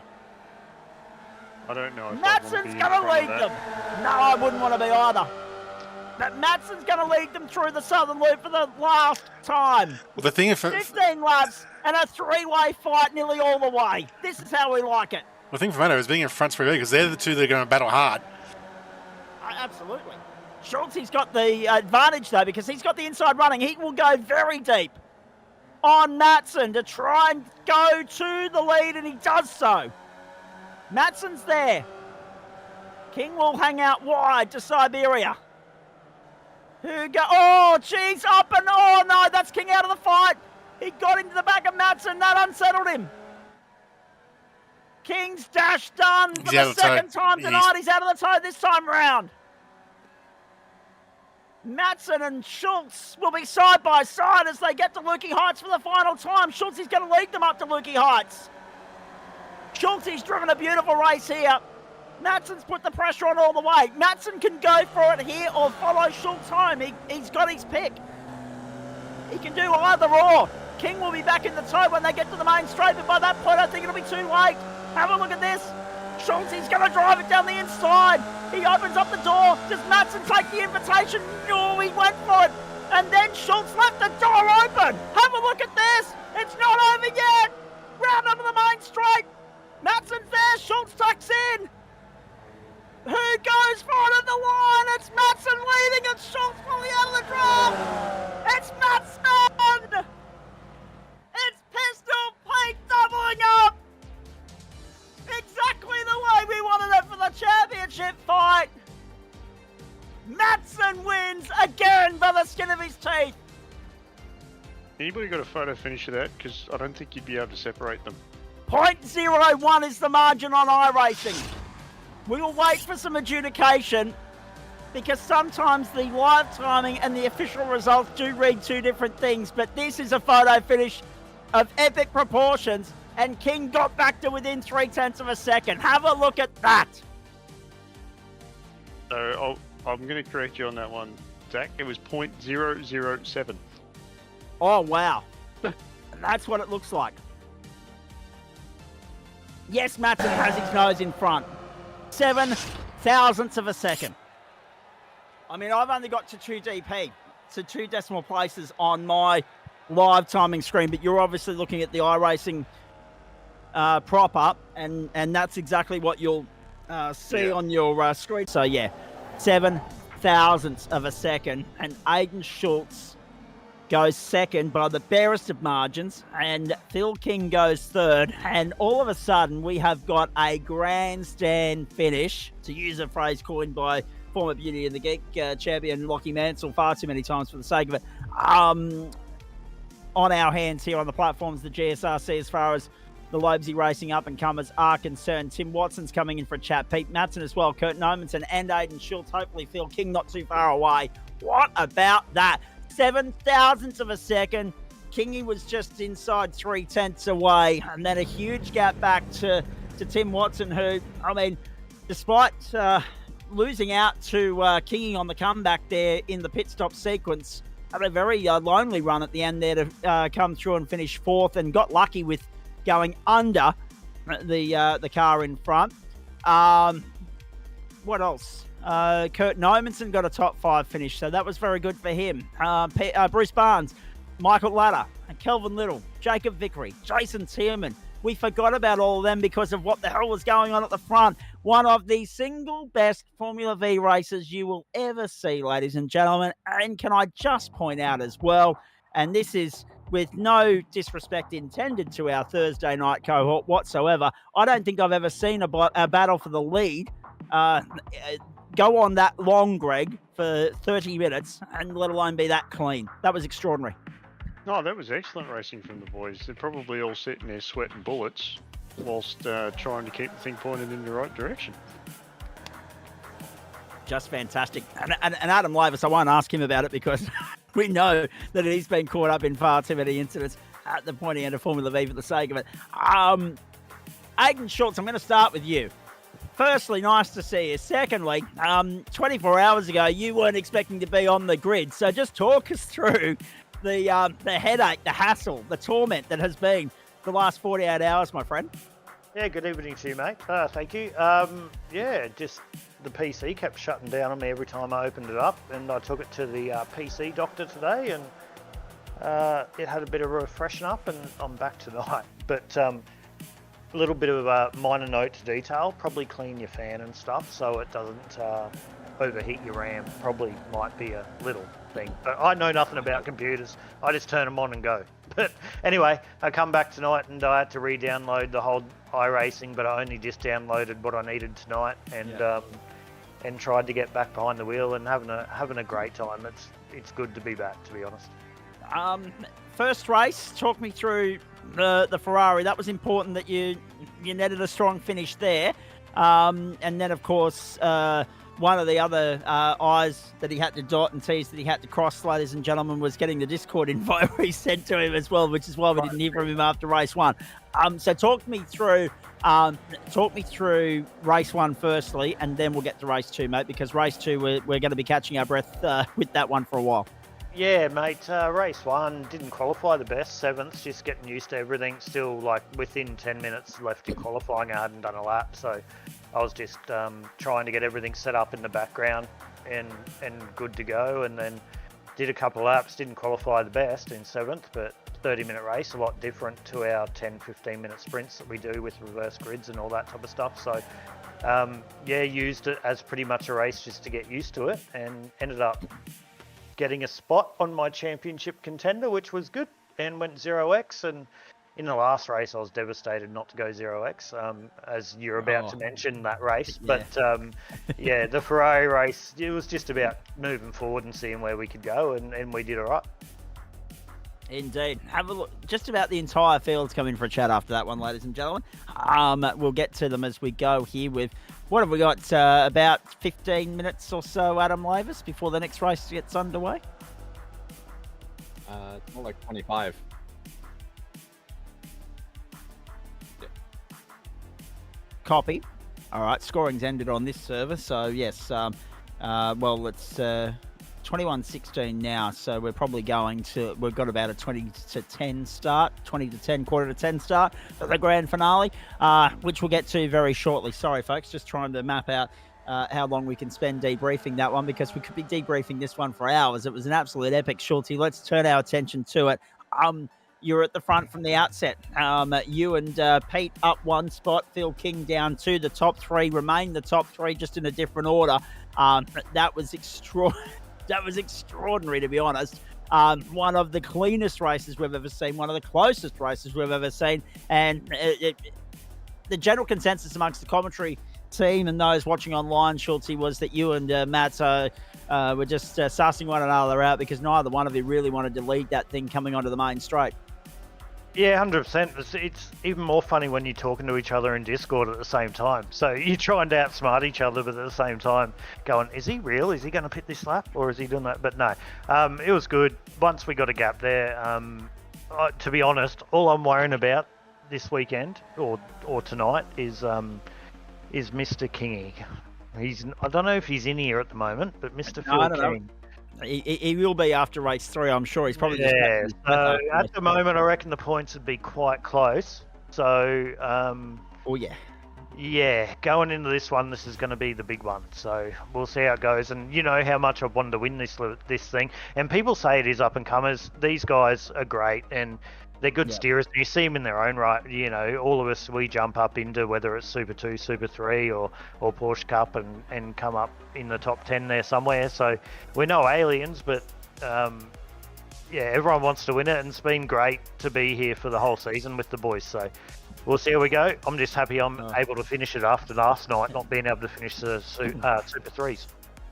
Well, that's exactly right. I know we're going to talk to you more after the Mazdas, mate. Let me just cover off a couple of comments coming in from our good mate, Jared Knight. Firstly, I earn my money with a 30-minute Formula V race. Don't worry about that, let alone filling a 25-minute gap. I'm known for padding, 90. I can do that underwater with a mouthful of marbles standing upside down. It really doesn't bother me. I can ad-lib as among the best of them. But the other point there was apparently way too much respect in Knighty's opinion, Schulte.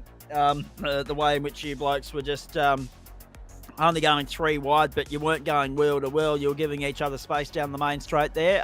But that's up and coming racing for you, isn't it? And to a point, I also want to get your views on the fact that this is being phased out, this format, and we're replacing it with a very similar concept to what you're seeing on a Wednesday night at the moment, the Production Car Challenge, except it's going to be introductory formula open wheel racing on a Tuesday night, replacing the up and comers.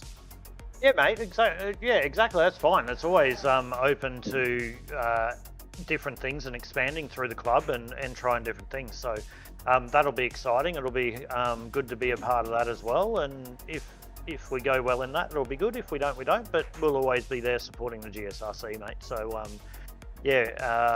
I'm liking a couple of the different formats they got this year as well in the different series that they got going. So it's going to be interesting to see what happens for 2024C. But I've got to go get this one locked up for 2024B first. Indeed you do. And your thoughts on the Mazda MX-5 to finish us off, mate? Then I'm going to let you go and concentrate on it, and we'll talk to you more at the end. I asked Kurt Nomanson the question earlier. I'm going to ask you as well. Just going from a GT car to a Formula V car, that's a huge shift. And then obviously there's not a huge pace difference between the V and the MX-5, but it's still a change because you're going from an open wheeler to a bit more of a tin top. Although that being said, only if the roof is on, we know that. So there's still a change there. Does the fact that it's still the same circuit, even though it's a different car, help you a little bit? You probably drive it a lot more like a GT car, even though it doesn't have the horsepower. But it's more about the mid-corner speed and just keeping it up. And they're very twitchy under cold tyres for the first couple of laps, and especially like to pinch the rears as well early. So just keeping the car nice and straight and keeping it warm and racing when the race needs to be raced. And with a 30-minute race tonight, they can get 3-4 seconds in front of me. I'll be chasing you down. Don't worry about that. All right, very nicely done. And with regards to the V's, mate, I mean, it must have been nice to be able to have that banter with Matto. But then, at what point did you get worried about the pace in which Phil was starting to catch you both and reel you in? I might have spoke a bit of smack talk before, but no, 100%. Yeah, I was like, come on, stop fighting me. He's going to get me. But yeah, he was coming 100%. One more lap, he would have been there. I just saw with 2 laps to go, if I started fighting that, I wasn't going to be able to get anywhere. And I think Matto made a mistake at the end or whatever, but that's the racing we've had, and that's what we enjoy here in the up-and-comers and what's going to evolve into the new thing in the GSRC. So it's good, and hopefully what we've put on in the first couple of races, we're going to put on in the last one here to decide the championship. I hope so, but then if that's the case, I'm going to need the next 48 hours to recover the voice box ready for Thursday night to go all again. Schultzy, well done, mate. Great show so far. Bring it home. All right, mate. Have a good call, and we'll talk to you afterwards.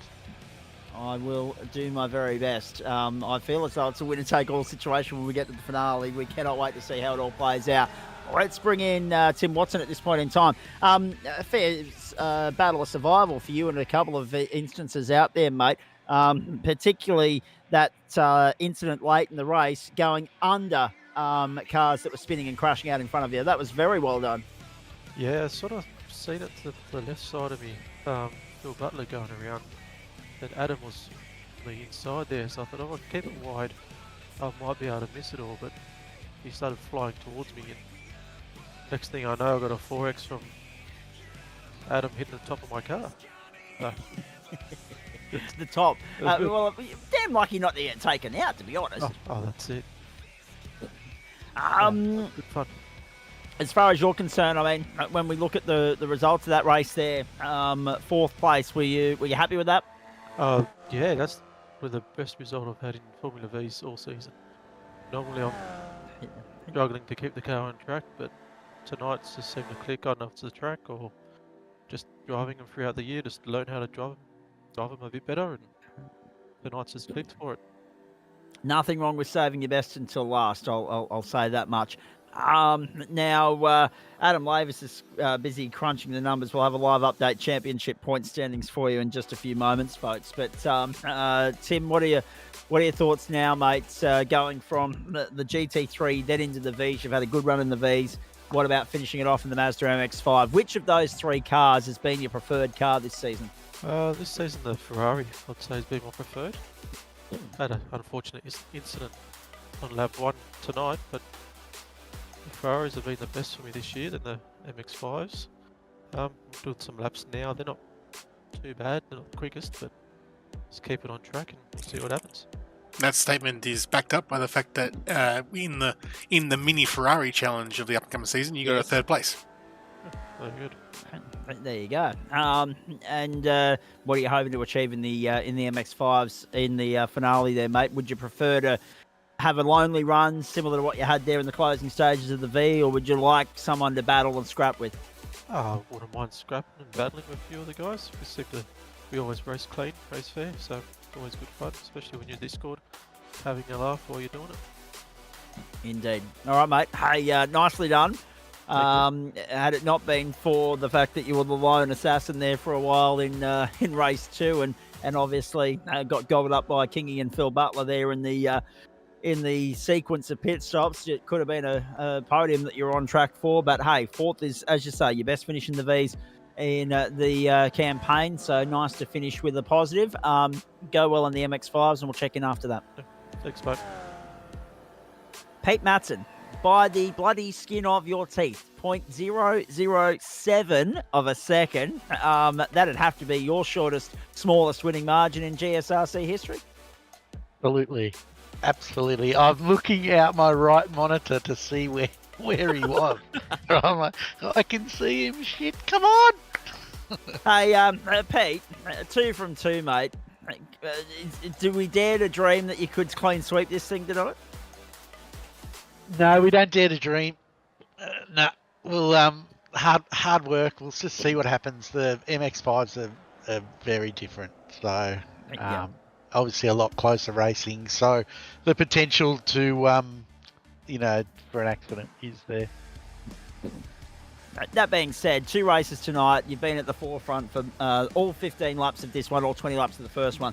And I don't think I've ever seen you race that closely for that long without getting caught up in an incident, either being the instigator of it or caught up as an innocent bystander.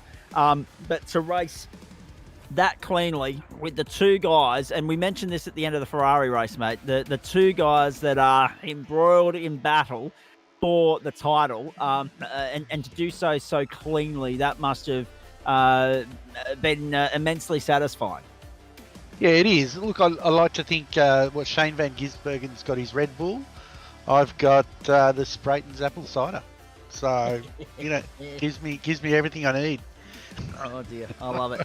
And I mean, to be able to time the run so well, mate, to get the run on. I mean, it was always going to be about the run off the final corner, and obviously, I think that was a little bit of a wheel touch between. I think Phil got into your back wheel there through Siberia, and that's what dropped him off the train, off the toe. But then that left it between you and Schultz. Had it been one more lap, Kingy would have been back in the fight. But to be able to time that run as well as you did, to win by that narrow margin, it just goes to show that it can go either way. Formula V is like trying to pick the lottery at the best of times. Yeah, absolutely. I did a couple of practices though, just to see whether I could get him. So, and Kingy's touch must have been like so minor, because I went through with zero X's. So, I did feel it though. But yeah, no. But yeah, that run to the line, I'm just like, where's the line? Where's the line? Come on. Oh, we love it. Hey, mate, 2 from 2, a dream night so far. Good luck in the MX-5. We'll touch base after that. Thank you. How's the boys? Oh, worn, gone. I'll be on the Strepsils after this broadcast. Don't worry about that. In readiness for Thursday night to do it all again around Magello. Thanks, mate. Great stuff. Phil King's just graced us with his presence in the commentary box. Get to him in a moment. Jason Tim, and to you first. And also Kurt Nomans and Adam Johnson are here as well. Jason, well done. In the end, up 3 spots, but not without not without a bit of drama along the way, mate.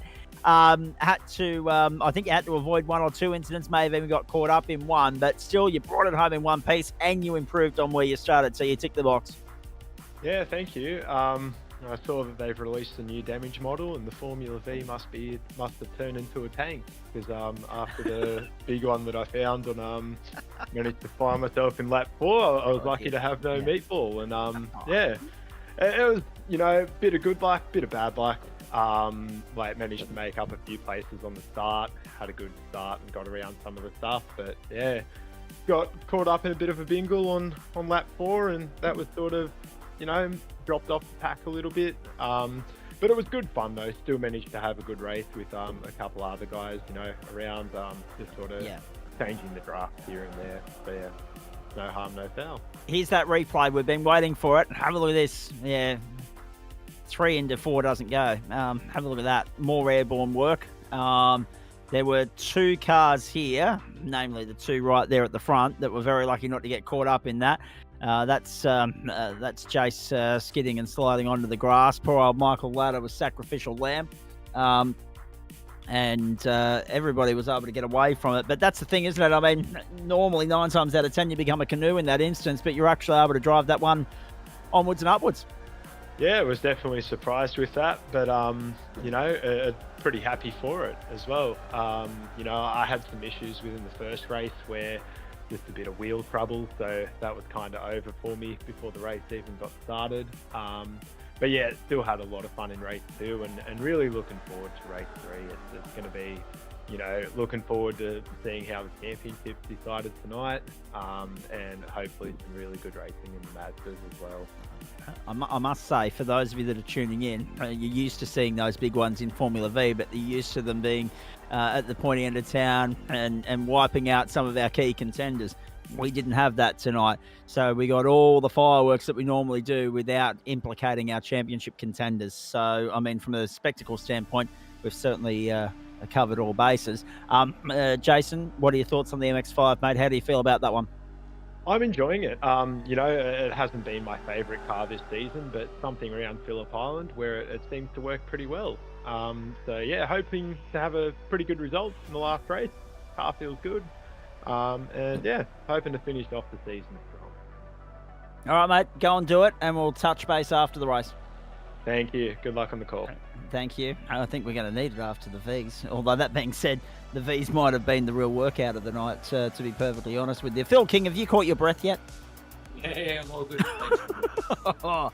What a hairy 15 laps. I mean, one off-track moment, an extraordinary run through pit lane. You managed to gain 3 seconds on Pete and Aiden, which set it up for the run home. You've gone at 10 tenths running qualifying numbers to catch them and reel them in. The fact that they were Mickey Mousing around and playing games probably helped you out there, because there are certain places around Phillip Island where you probably shouldn't be running too wide. And then all of a sudden, unfortunately, one little nudge, wheel-to-wheel contact with Pete at Siberia, and the chase is over. But by gee, it could have been so much worse to get third and for it all to hinge on this final race in the MX-5. How are the nerves at the moment?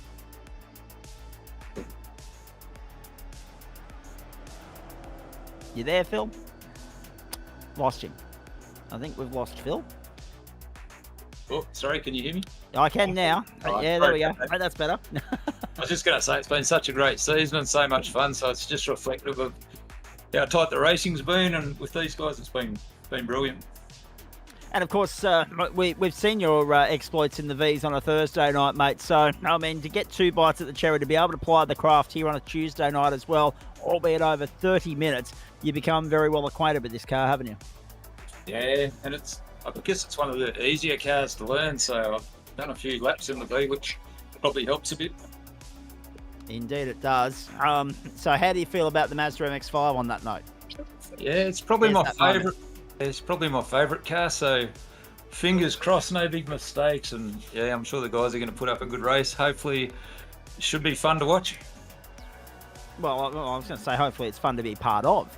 more than fun to watch. It'll be good for us to watch. It'll be nerve-wracking. I can imagine there'll be no fingernails left in the King household after this one, though, because, by gee, you've had them on the edge of their seat throughout the night so far. Yeah, no, it's really nice how they tune in and they enjoy it. I enjoy them watching, so it's great. It's once every 12 weeks that we get to do it, as you know, folks. We have 10 weeks of Monday, Wednesday, Thursday night, and we just saved the up-and-comers for the big dance, the grand finale. Go out there and put on a great show, mate. We wish you well. Both you and Schultzy vying for the title. One of you will reign supreme at the end, and we'll talk to you either way at the end of the MX-5s, mate. Good luck. Hey, thanks very much. So, Schultz versus King for the title, and Matson on a hat-trick. Oh, geez, this final race, all the ingredients are there for it to be an absolute classic. Kurt Nomans and Adam Johnson. Kurt, well done, mate. A solid result. Yeah, that was... I got very lucky with both those accidents.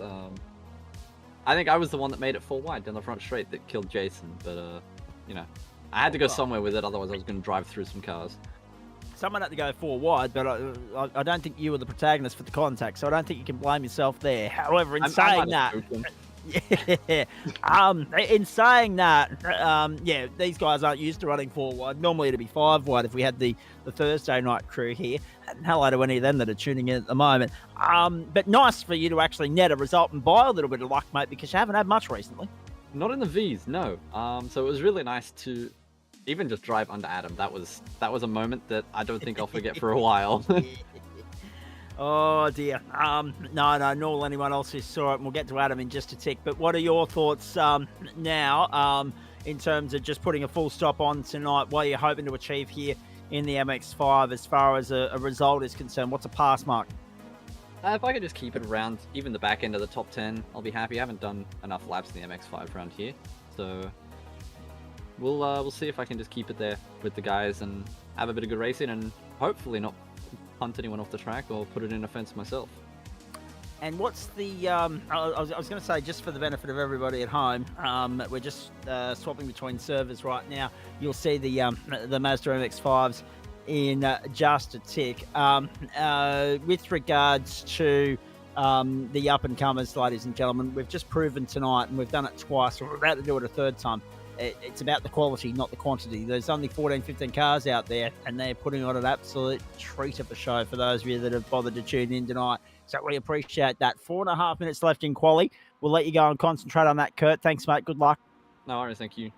And we'll talk to you at the end in a little bit more detail.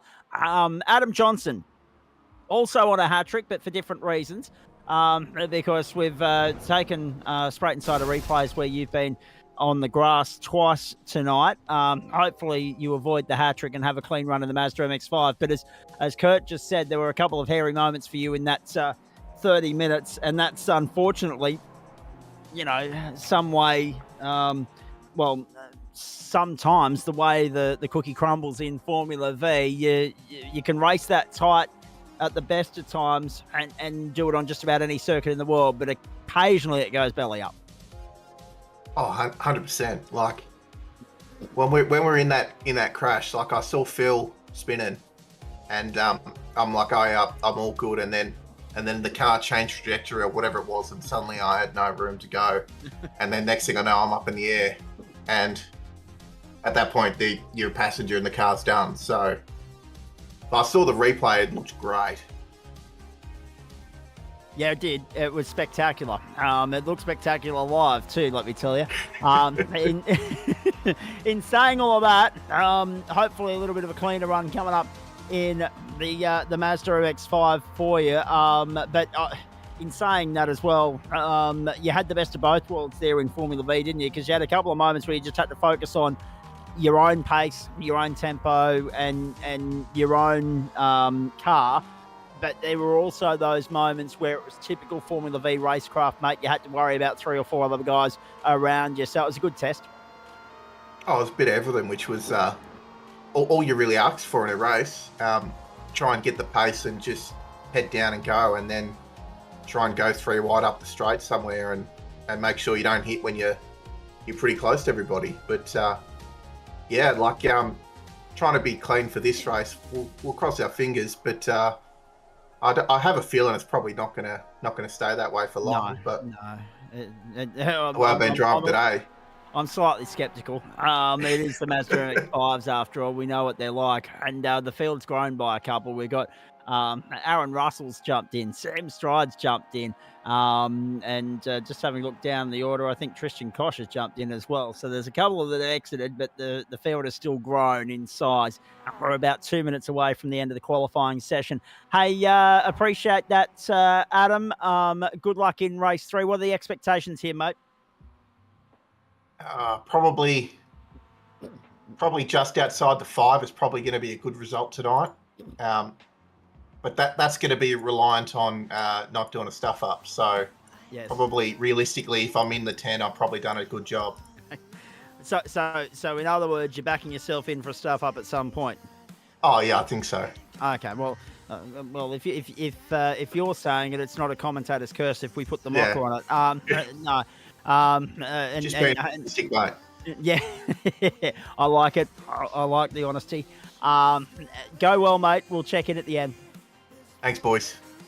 All right, there's the Phillip Island Grand Prix circuit coming into view once more here, ladies and gentlemen. We're about to lose both Pete Matson and Aidan Schultz from the broadcast booth because they're going to go and focus on the task at hand, which is the final race of the season. Lobezy Racing up-and-comers race number 30.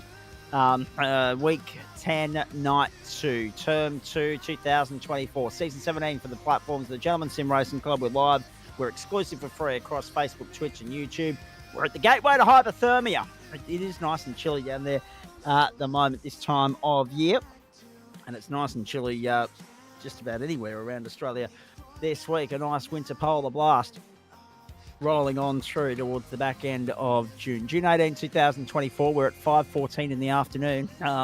Actually, that's a little bit too light for 5:14 in the afternoon, quite frankly. The aerial shot is the lights are on. It is dark. Yep. Well, I was going to say we don't have lights. It's, not track lights, the car lights. Yeah. I was going to say it'd have to be. We don't have track lights at Phillip Island. Although I'd like to see it. Wouldn't that be spectacular? 19 degrees the ambient, 19 on track, overcast conditions, 74% humidity, 155 degrees that wind direction. So that's what we're heading towards, a very southeasterly direction with that wind.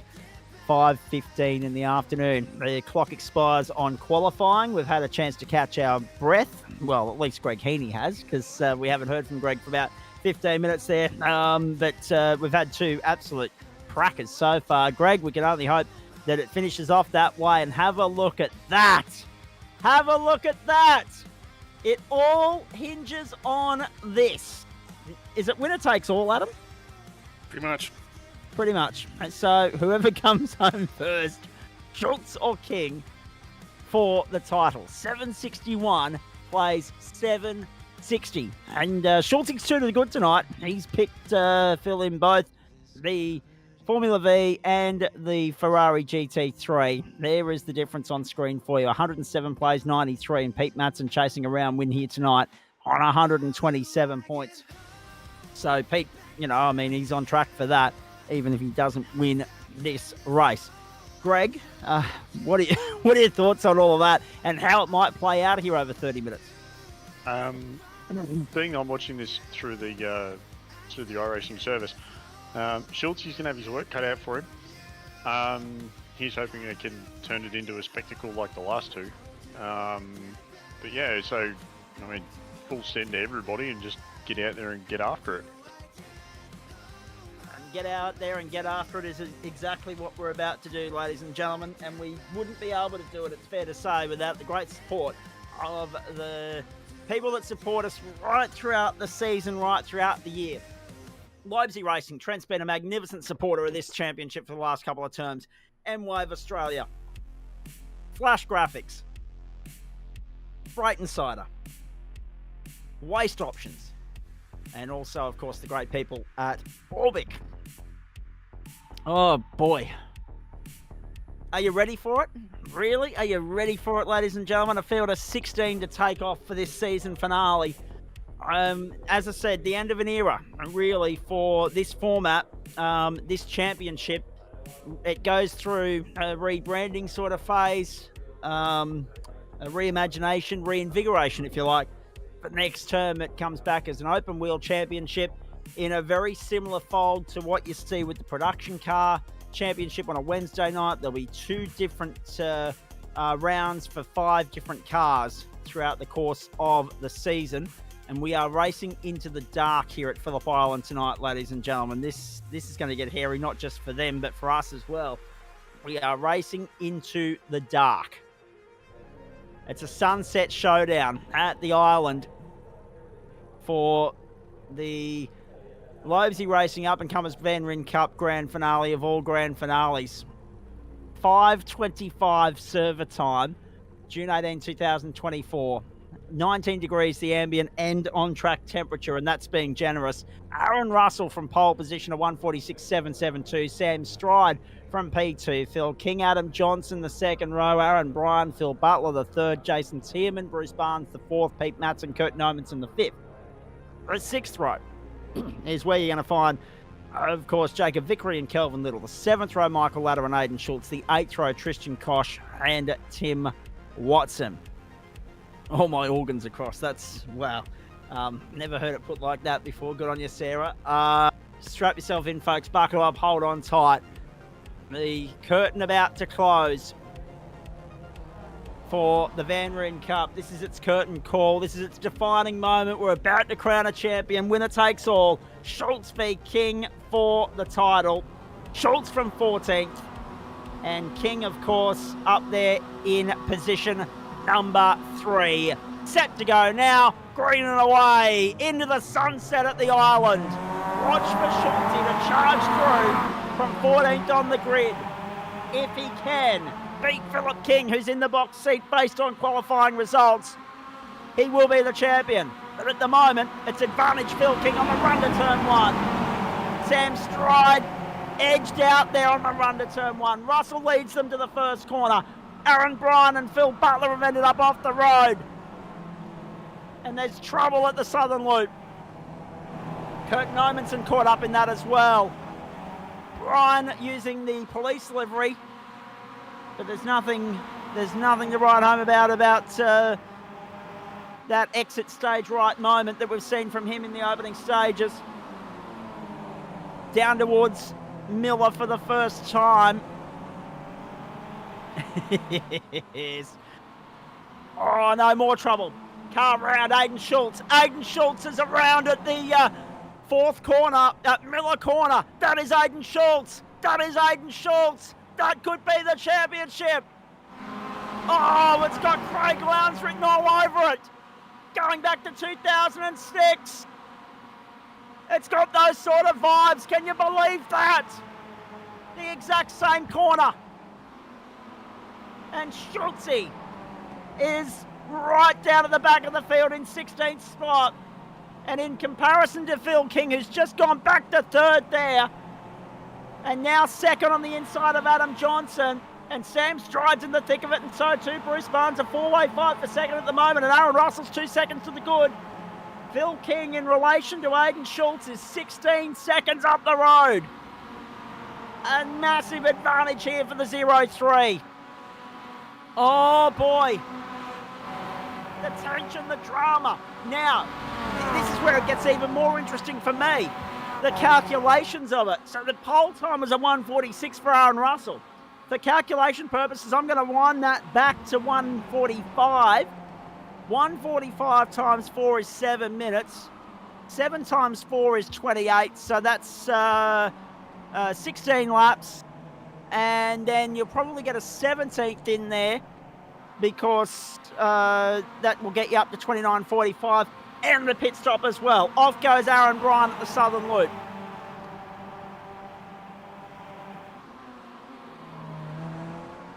Oh boy, what drama here. Kelvin Little hung out to dry there at Miller corner, 3 wide on the exit, up towards Siberia. Schultz can hope for some sort of attrition here. But he is sitting down 16th at the moment and off track again. And so too Jason Tierman. Kingy needs to just stay out of trouble here. And he's out of trouble at the moment because he's got a clear set of heels. He's got a clear track ahead of him. He's 3.14 seconds down the road from Aaron Russell, but he's ahead of the rest of the pack. He is second. He's got Sam Stride and Bruce Barnes for company. We're watching Kelvin Little, Pete Matson, Michael Ladder, Adam Johnson and Tim Watson. The tension. It's palpable at the moment. Greg Heady's here, so too Adam Lobezy. Boys, your thoughts on all of that? The pressure, the drama. Well, it's a very uphill battle for Schultze now. He's going to really have to try and scratch and claw, and he's going to have to hope for Phil to have some sort of a Barney as well now. So the ball is now in Phil's court just to keep it clean and get to the end of the race and bring it home.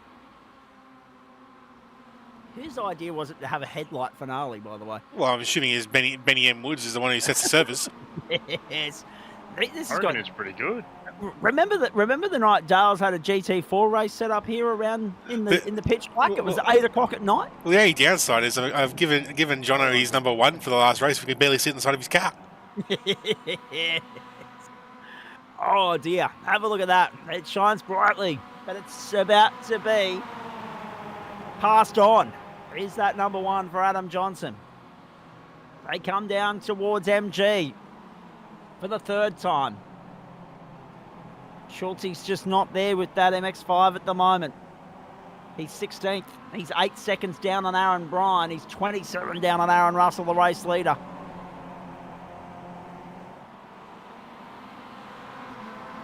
Well, I guess it is somewhat appropriate when you look at it, because, I mean, this is the big stage for these lights, for these guys. This is the bright lights of The sun is setting. prime time. Great. The sun is setting on up and comers. Yeah, that's exactly right, Adam Lobezy. I thought it would still be light at this time. It's only 5:30 p.m. in Sim. Yes, but it's also winter. If it was summer, and here's one off your bingo card, ladies and gentlemen, and Victoria observes that progressive and civilised concept as daylight saving, you wouldn't have an issue, but it's winter, and that's the main problem at the island. Even up here, it was dark at 5 o'clock tonight, so that's the only issue there. But I like the idea, a twilight finale, a twilight classic. Now, let's replay some incidents that have unfolded early here. Watch the cop car get itself into trouble. Phil Butler had the red and blue target and sent it. Who among us haven't wanted to do that to a cop car at one point or another? Aaron's actually come off best out of that. Yep. You're right, and he runs up in, well, he's actually in 15th at the moment. It's the Code 9 eSports entry. Have a look at it. He did well to keep it off the wall, didn't he? Yeah. And he just rejoins. He's good to go. Yeah, but he's had another incident later on, which has unfortunately compromised him. Aiden Schultz is on pit road. Is this the championship? Is this conceding? Well, it could also be the splash and dash if they've got to do a fuel stop to get that's to the true. end. That's true. It could well be. Oh, he's just gone way deep. Yep, he went way deep, contact and gone. Yeah. So he was Rick Kelly. He was the Rick Kelly in terms of the going too deep, but he was the Craig Lowndes in terms of the result. I think it was a little bit ambitious on the brakes for that dive into the hairpin. And this moment at the Southern Loop as well. Just not enjoying the sunset at the island. Is Aiden Schultz. So it will be second in the championship if things stay as they are. Let's go back to the front. Adam Johnson in 6th place at the moment. 146.908 for Aaron Russell. Yeah, so 145 times 2 is 330, times 2 is 7, times 4 is 28, and then add 1 to that. So if we're saying 4 laps every 7 minutes, and 4 times 7 is 28, that's 16 laps, plus 1 gets you to 17, plus the splash and dash, and that's your time. So we had a 15-lap race for Formula V, 20 for the GT3s, and we're somewhere in the middle just nicely for the MX-5. So really, if we were going for less is more or more is less, we could have started with GT3, then gone Mazdas, then gone Formula V, or done it in reverse and gone faster car, more laps at the end. But I reckon the V's as the finale would have been an absolute showstopper, just quietly. However, no complaints from us because, once again, the up-and-comers grand finale has delivered top-shelf entertainment, and that, in some respects, does come down to track selection. I think it's terminal for Schultzy. That car is on pit lane. It has been for 2 minutes. And that will bring the curtain down on this championship. Can you believe that? Which means that, well, Kingy had the lead going into the race, didn't he? So by 1. So he wouldn't even have to necessarily finish the race, but it would certainly help that he does to secure the title. Such drama. Although I can't help but feel that it's maybe a smidgen anticlimactic given what we've seen throughout the course of the night. Adam Johnson in 6th, chasing Pete Matson in 5th at the moment. So not even Pete trying to get the hat-trick. Not even Pete's had the cleanest run so far. They are 5 seconds down the road from that battle of Phil King, Sam Stride and Bruce Barnes. King going back to 2nd on the inside of Barnes. Have a look at this. This is Michael Ladder in 8th place. Oh, geez, boys. Headlights ablaze into the night at the island. Ladder in 9th. 8th is Little. 7th is Tim Watson. 6th is Pete Matson. 5th is Adam Johnson. 1, 2, 3, 4, 5. Throw a handkerchief over them. Aaron Russell, Phil King, Sam Stride, Bruce Barnes, the top 4. And Russell's lead is now out to 6.2 seconds. King having a handful of trying to shake off the challenges that are Sam Stride and Bruce Barnes having a great run as well.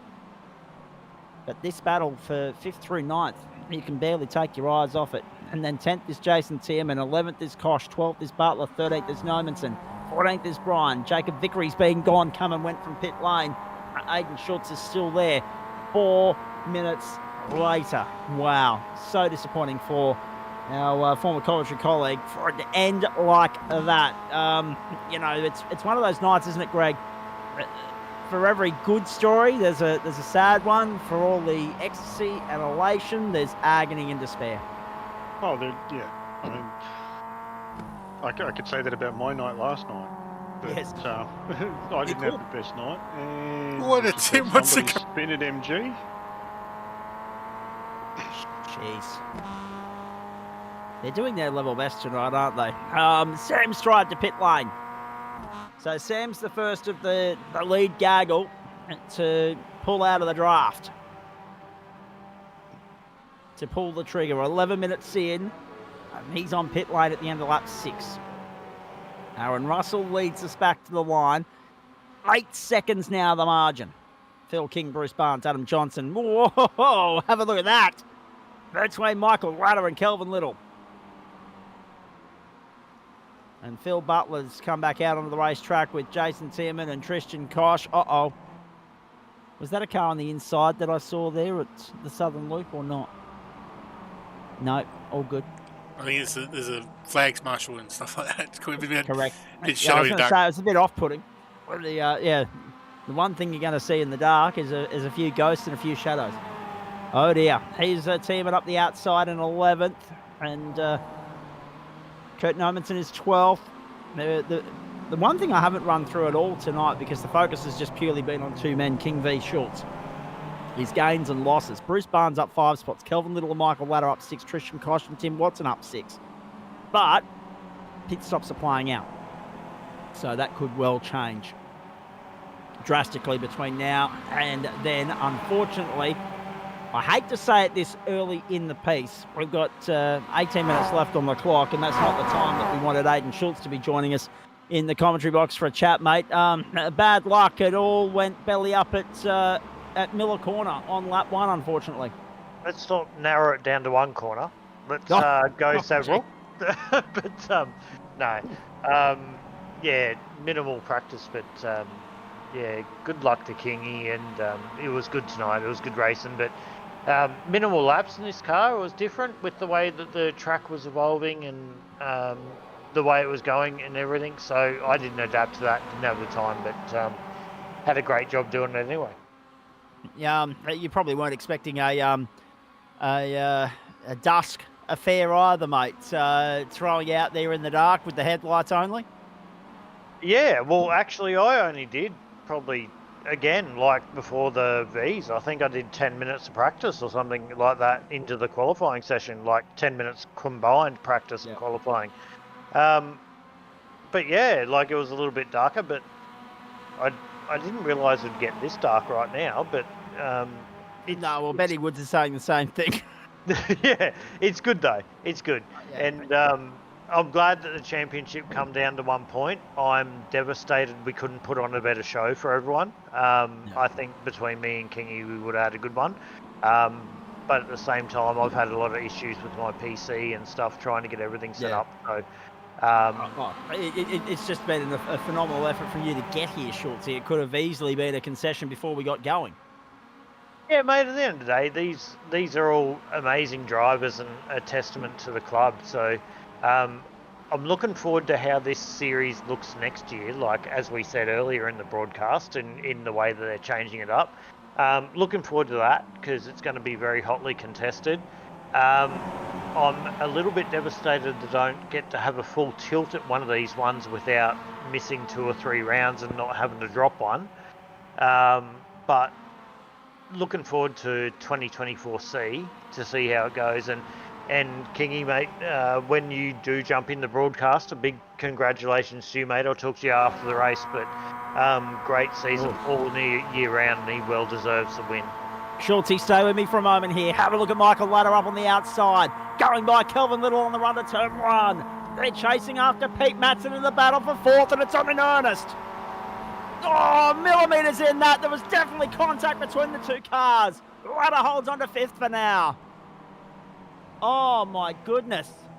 Wheel banging, panel rubbing. They've had everything tonight. Michael Ladder's been in the thick of it, of course.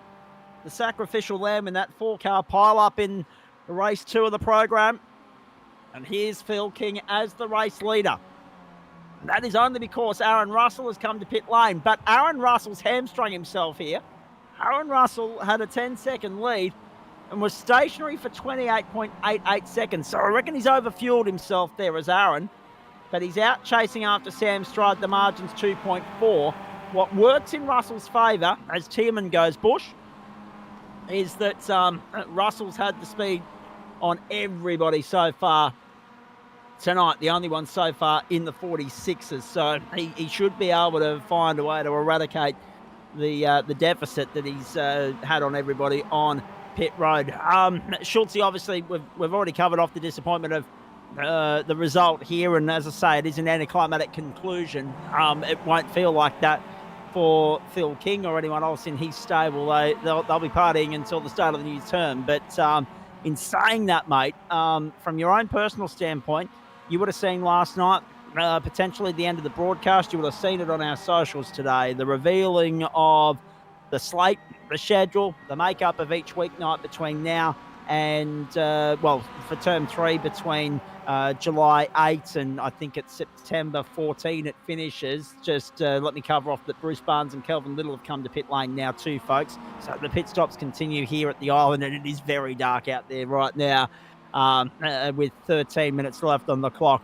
What excites you most about that, mate? I mean, obviously there's going to be a lot of focus on Super 2 and Super 3 with the step up to the 2019 spec cars. There's going to be a lot of interest in GT3 with the introduction of the Mustang and the Corvette. Super Formula Lights moving to Tuesday. Porsches are back on the schedule. And, of course, there's that big talking point at the end of the week, the return of IndyCar on a Friday night, the introduction of LMP2 on a Thursday night. What are your thoughts on all of that? Yeah, mate, if you look at it through the usual staples of GSRC, so we're changing more to the open wheeler side type of things with some of the formulas this year, which will be good. The GT's pretty much staying the same. Yeah, mate, I like it. I'm a little bit disappointed, though, that we're not keeping the real grassroots of the GSRC, what we're seeing tonight. And I know why they're doing it, and like previous committee member, because the quality of racing now, when you're watching what you're watching right now, is a little bit better than that. So, looking forward to all of it. The supercar thing, I wish they would have kept the older one because I'm better at it. That's a little bit biased. That might be just a little bit selfish, but that's all right. You're allowed to be. A little bit. But, no, looking forward to all of it next year, mate. I try race this most nights a week when I can, and I usually get hamstrung with the series as we got Phil Butler now given a big brub down just millimetres in that. Yes, under Watson there. So I'll let you keep going, mate. I won't talk too long, but looking forward to it, mate. Looking forward to having a full good tilt next season and having won for the first time in probably 18 months where I don't have to miss a couple of rounds. I might be able to win something. Right, let's hope so, mate. You're due one. Fingers are crossed. And I was going to say, feel free to talk as long as you like. Poor old Greg Heaney's hardly got a word in tonight. I'm still catching my breath after Formula V and the show you blokes put on there. So, no, it's been good to have you in. Wish it would have been at the end of the race, mate, but not to be. Commiserations on that, but well done on second in the championship nonetheless. I'll bring in the commentary voice with you if you want to, and bring up the rest of the race and call Kingy home. But yeah, mate, unfortunately, I was not up here for the right reasons. But call it the right reasons not. But we'll see how we go. Mate, you are more than welcome to stay with us. And the other point too is we're excited to see what you bring to the table in term 3, mate. Well done. As you say, let's focus on what's left here because there's only 10 minutes. And what's interesting for mine, mate, and you know this because you have to go through we're just seeing it now. You have to go through the motions when you're out there as a racer yourself. You've got to make that strategy call. Do you go short? Do you go mid? Do you go long? A lot of these guys have gone long with lap 11 being the critical number. King, Johnson, Matson, Ladder, all onto pit road. Butler, Nominson and Bryan the same. Just leaves Kosh, Tierman and Watson's going to continue on to go to lap 11. Kosh comes to pit lane, Tierman as well. Just Tim Watson yet to stop in this race. Everybody else, it appears as though lap 11 was the critical number as Adam Johnson has a little bit of a blip there, missing his box and having to do a little bit of a backup. But everybody else into pit lane and out again. And this should balance it out nicely with Sam Stride, Aaron Russell right there as well. So all of a sudden, we've got a game on our hands here as Russell and Stride go toe-to-toe down the main straight across the start-finish line. Whoa, look at that. They've gobbled up Phil King, but King's all of a sudden in the fight. King's going to be fourth in the train here behind Bruce Barnes, Aaron Russell, and Sam Stride's going to lead the field at the island.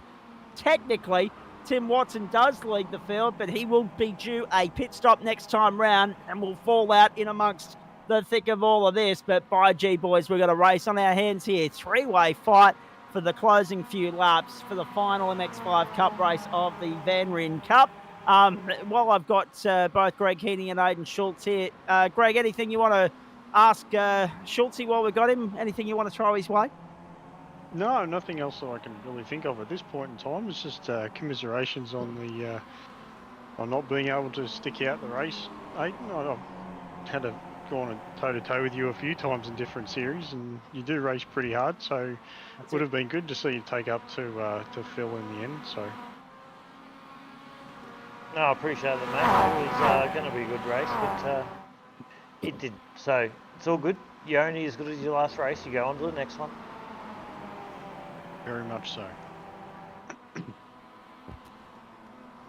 And I know I haven't got much of a word in here, Zach, but I'm actually just enjoying the... No stress, man.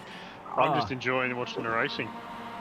Mate, I've got an enormous frog climbing into my throat at the moment, and I blame Formula V. Also, the fact that I haven't had time to put an extra jumper on whilst this broadcast has been unfolding, such has been the action and the intensity associated with it. Onto the main straight we go. Have a look at Aaron Russell. They're about to gobble up Tim Watson, who's on pit road. They do that. Russell goes to the lead on the outside on the run down to turn 1. Stride can do nothing to stop him there. Russell sweeps around the outside at Doohan corner, and Stride slots back into second. Barnes is there as well.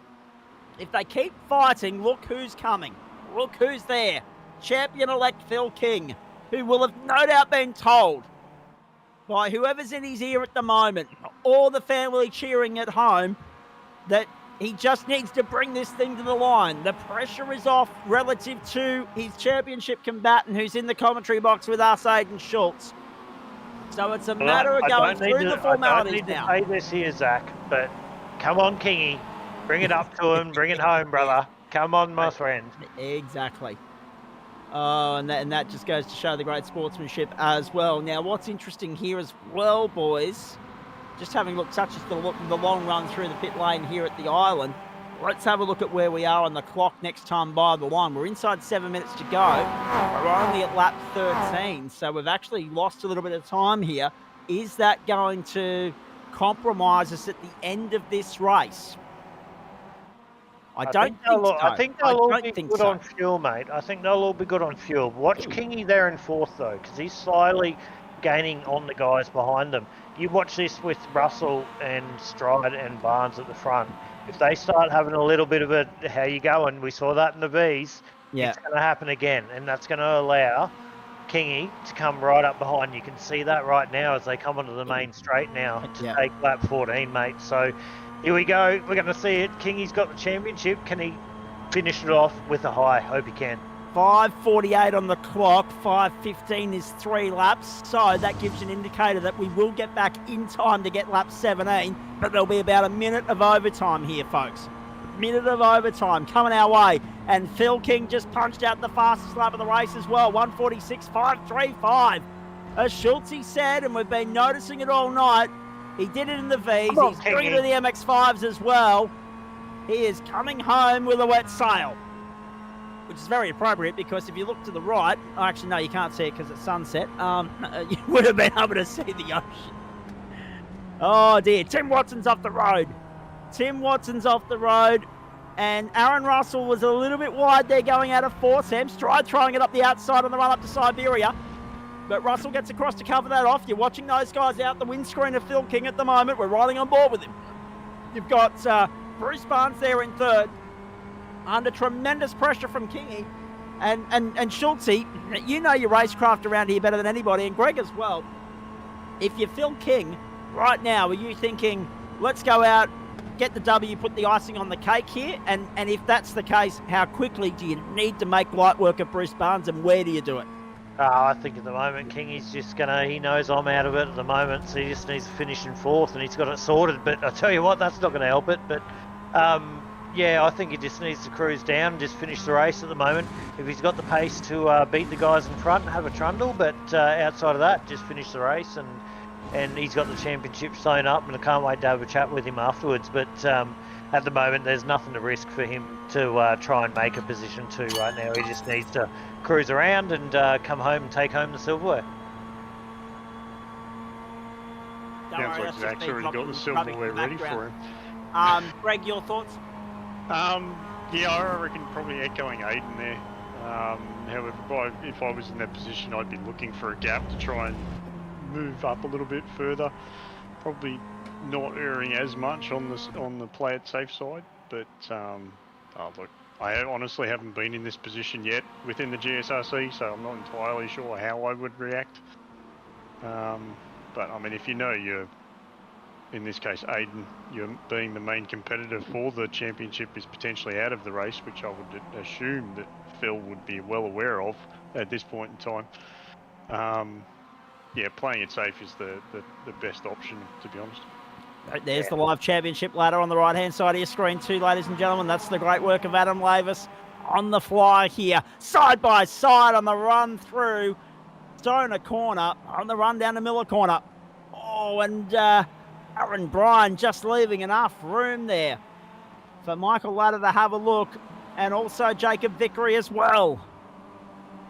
Vickery around the outside, Bryan up the inside, goes to 11th. There are 2 laps to go at the line. Aaron Russell will bring the field to the line to complete lap 15. There'll be 2 laps to go. And we'll get there, as I say, with about 30 seconds on the clock to get the white flag, and we'll do a little bit of overtime, but it's worth it. We've enjoyed it tonight. Bruce Barnes is third, still under tremendous pressure from Phil King, but he's lost the train, the toe of Sam Stride and Aaron Russell, so the best King he can probably hope for here is third. Have a look at Pistol Pete. The hat-trick it will not be. But he'll try and get fifth under tremendous pressure from Adam Johnson. And I think this is the cleanest run Johnson's had so far. Johnson down the inside to P5. And at the same time, Kingy gets by Barnes to go to third. They are 6 seconds up the road, but the move was made at the same piece of real estate. Turn 1. And Matson back to 6th. I'm interested, though, in relation to Phil King, whether Matson still holds on for the round tonight as far as the overall cumulative of the 3 race results are concerned, Adam Lavis. We know he's got Schultze covered, but it's just a matter of where he is in relation to Phil King. I know he had a buffer. He had room to move and play with coming into tonight, so we'll see. It might still be a round win for Matson, but no hat-trick. He had the opportunity to win all 3, but that's gone begging, and even he thought that would be a long shot. When we spoke to him after Formula V. On that last update, Matto was still 30 points ahead for the round. Copy. So it's still Matson's round, but it looks as though it'll be King's night. Aptly named in this instance. Oh, off the road goes Tristan Koch. That's a fair bit of paddock bashing on the exit of turn 4. Aaron Russell will come to the white flag. He's only turned up for the Mazda MX-5, so it was nowhere to be seen for the Ferrari or for the Formula V. Bugger them. I'll just come and have a play in the MX-5. Let's see how we go. I'm not even sure if they'll see Barney, but we will. Here he is. White flag in the air. Let's go one more time around. End of lap 16.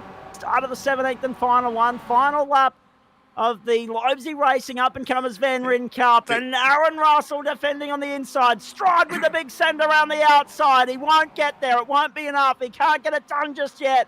Will he force the issue at the Southern Loop? No. Russell got across to cover that off.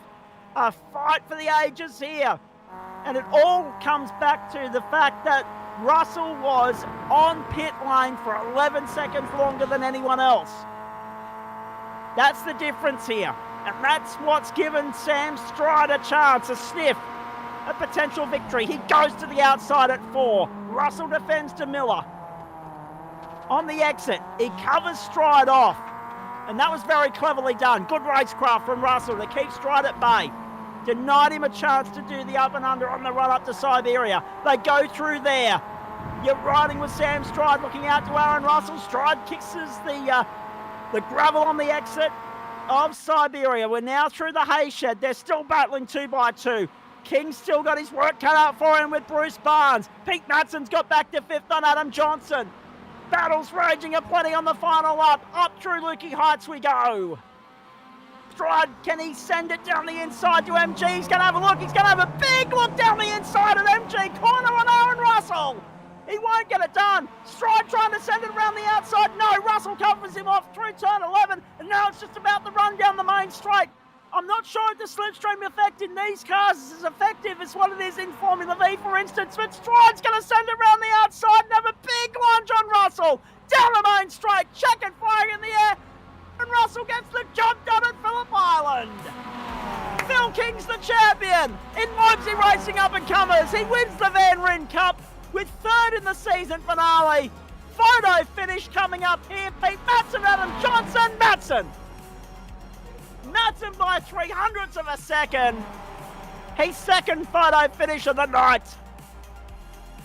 Kelvin Little holds off Philip Butler, who holds off Tim Watson, Kurt Nommensen and Jacob Vickery. Have a look at that for a photo finish. Only 0.2 of a second covered those 3. Michael Ladder's going to come home 12th, then, Tristan Koch 13th. 14th for Aaron Bryan. And Jason Tierman in 15th position. And everyone that finished got here on the final lap, on the lead lap of the car race.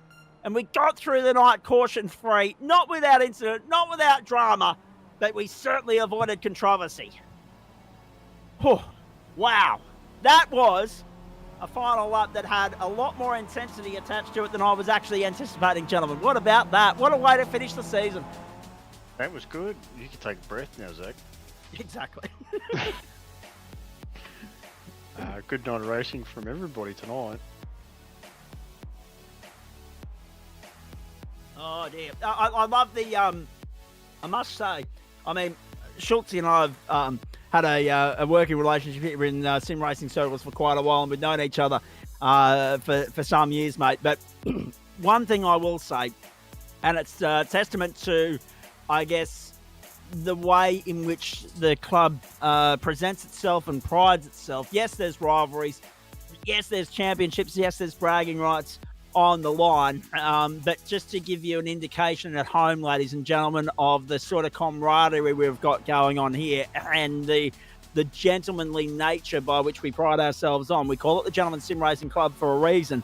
You would have heard Schultzy chanting, "Go Kingy, come on Kingy," there a couple of times in the broadcast in the closing stages. Hats off to you, mate, because at the end of the day, his fortune is your misfortune, but as soon as you realise your hopes were done, you were riding him home, so well done.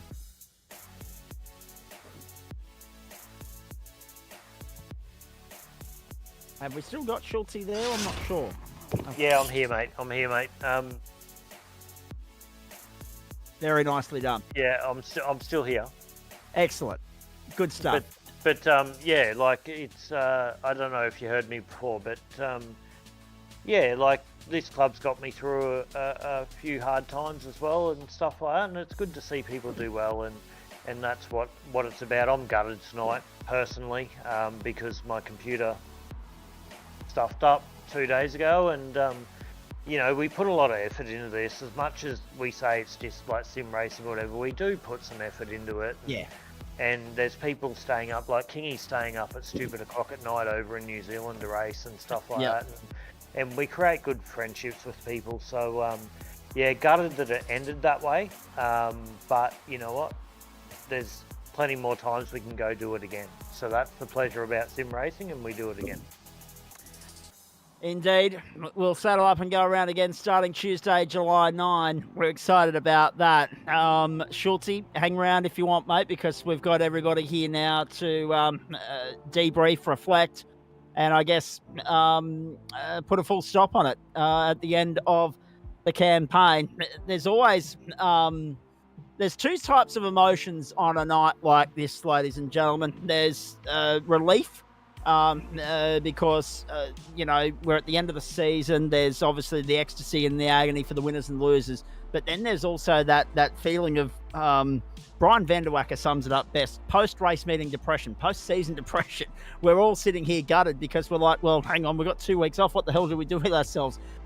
So there's just that huge, you know, exhale of energy, because as Schultzy said, all these guys put so much effort into it throughout the course of the season, and it's somewhat, you know, we're happy to see the end of the road, but at the same time, it catches up with you very quickly. You hit a wall very, very quickly, and that effort, I don't doubt that these guys will sleep very, very well tonight. All the congratulations, all the accolades coming in on here via our comment section on YouTube. We know that our viewers at home can see them. The guys that have just jumped into the commentary box can open up the live feed that's being fed out via Adam Lavis through the Discord channel, and read along as they're posted. Michael Ladder, thanks for the series. It's been great. Hope it comes back. I'm sure it'll be back in some way, shape, or form somewhere down the line, mate. But obviously, as the club progresses along, the committee, I don't envy the committee in the slightest. And Schultzy just mentioned that he's been a part of it in the past. We know that Pete Matton's an integral part of it. We know Adam Lavis is part of the framework. I can't imagine the difficult conversations that they have to have rather term on term, in terms of the fact that, you know, they've got 450 people to try and please and accommodate. You know, they can't achieve 100% satisfaction across the board. That's impossible. So it would have no doubt been a difficult decision to bench this championship in its current guise. But as we say, that introductory formula is where it's anticipated, or where it's hoped you guys will migrate to next season as iRacing evolves, as the club continues to expand and grow. What we offer has to go with that flow as well. So as I say, there's a lot of change coming in term 3, but no one really up in arms or complaining about it, which is really good to see, and a lot of excitement in the air with regards to the Monday night stuff and also a lot of buzz, actually. And I can't say I'm particularly surprised because it's that flavour of the month with Lamore having just been running the real world with regards to the LMP2s coming to Thursday night as well. Let's put a full stop on all of this. Tim Watson's here. Phil King's here, appropriately. Jason Tierman, Kurt Nomenson, Adam Johnson. You've already heard from Aidan Schultz. We've got Pete Matson here as well. We've got Greg Heaney, you got Adam Lavis, and you got me, Zach Caban, for the next half hour or so. I promise you, we won't be here till 20 to 12 like we were last night, folks. That was just ridiculous. But the Monday night ones are always the longest because they are the mainstay. That has been our marquee night forever and a day through 17 seasons on the platforms of the Gentlemen's Sim Racing Club. Tim Watson, let's start with you. Another top 10 finish, mate, and you did it from the back of the grid, up 7 spots. Well done. Thanks, mate. Yeah, it was a good start. Capitalised on a couple of guys making mistakes, which was a few easy spots, but that was a good race, especially at the end there with Phil Butler and Kurt. I was going to say, what about the battle? I know Kurt's here as well. We'll get him to chime in on this as well. And Jacob Vickery was there, and Phil Butler, as you say, a 4-way fight for 8th. So it was. There were going to be 3 winners and 1 loser at all of that in terms of a top 10 finish or not. But nice that after 30 minutes of racing, you guys still found your way to one another and that it wasn't just a processional sort of affair. We had 4 battles raging. Yours was one of them. On that final lap, we didn't know where to look. Yeah, it was good fun. I don't think there was any car contact in the whole thing as well. So I think it was just 0Xs. A couple of 0Xs. Mostly. So, Yeah. We just and bumped doors 0X is a fair bumped play, aren't they? and- yeah, that's it.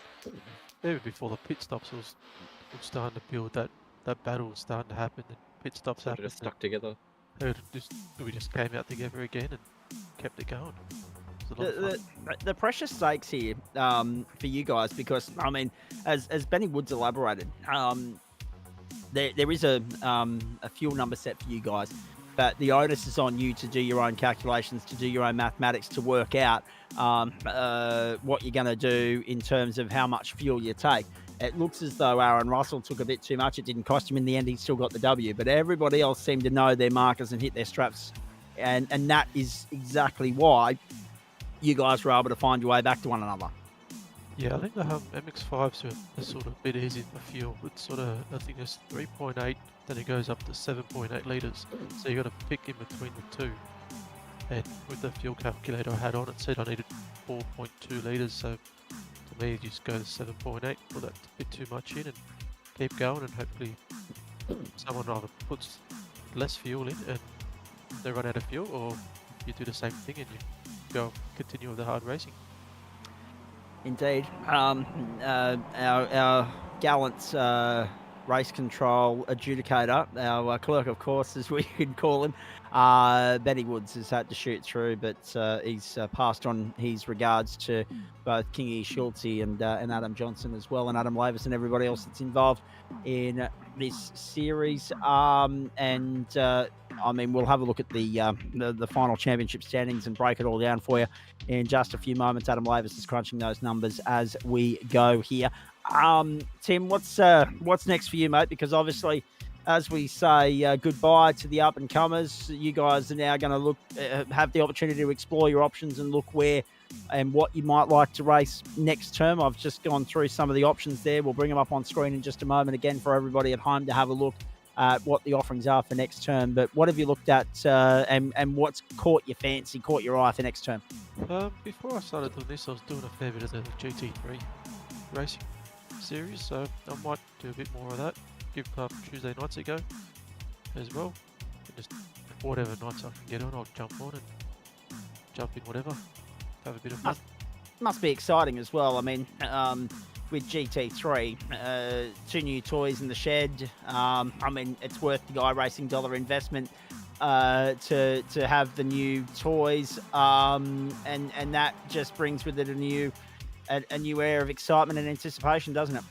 Oh, it does. Gave the Mustang a bit of a go on the weekend at the Glen 6L. That didn't work out very well, but oh no, I'll probably end up running the Mustang next season if I end up doing the GT3s and try and learn that car now.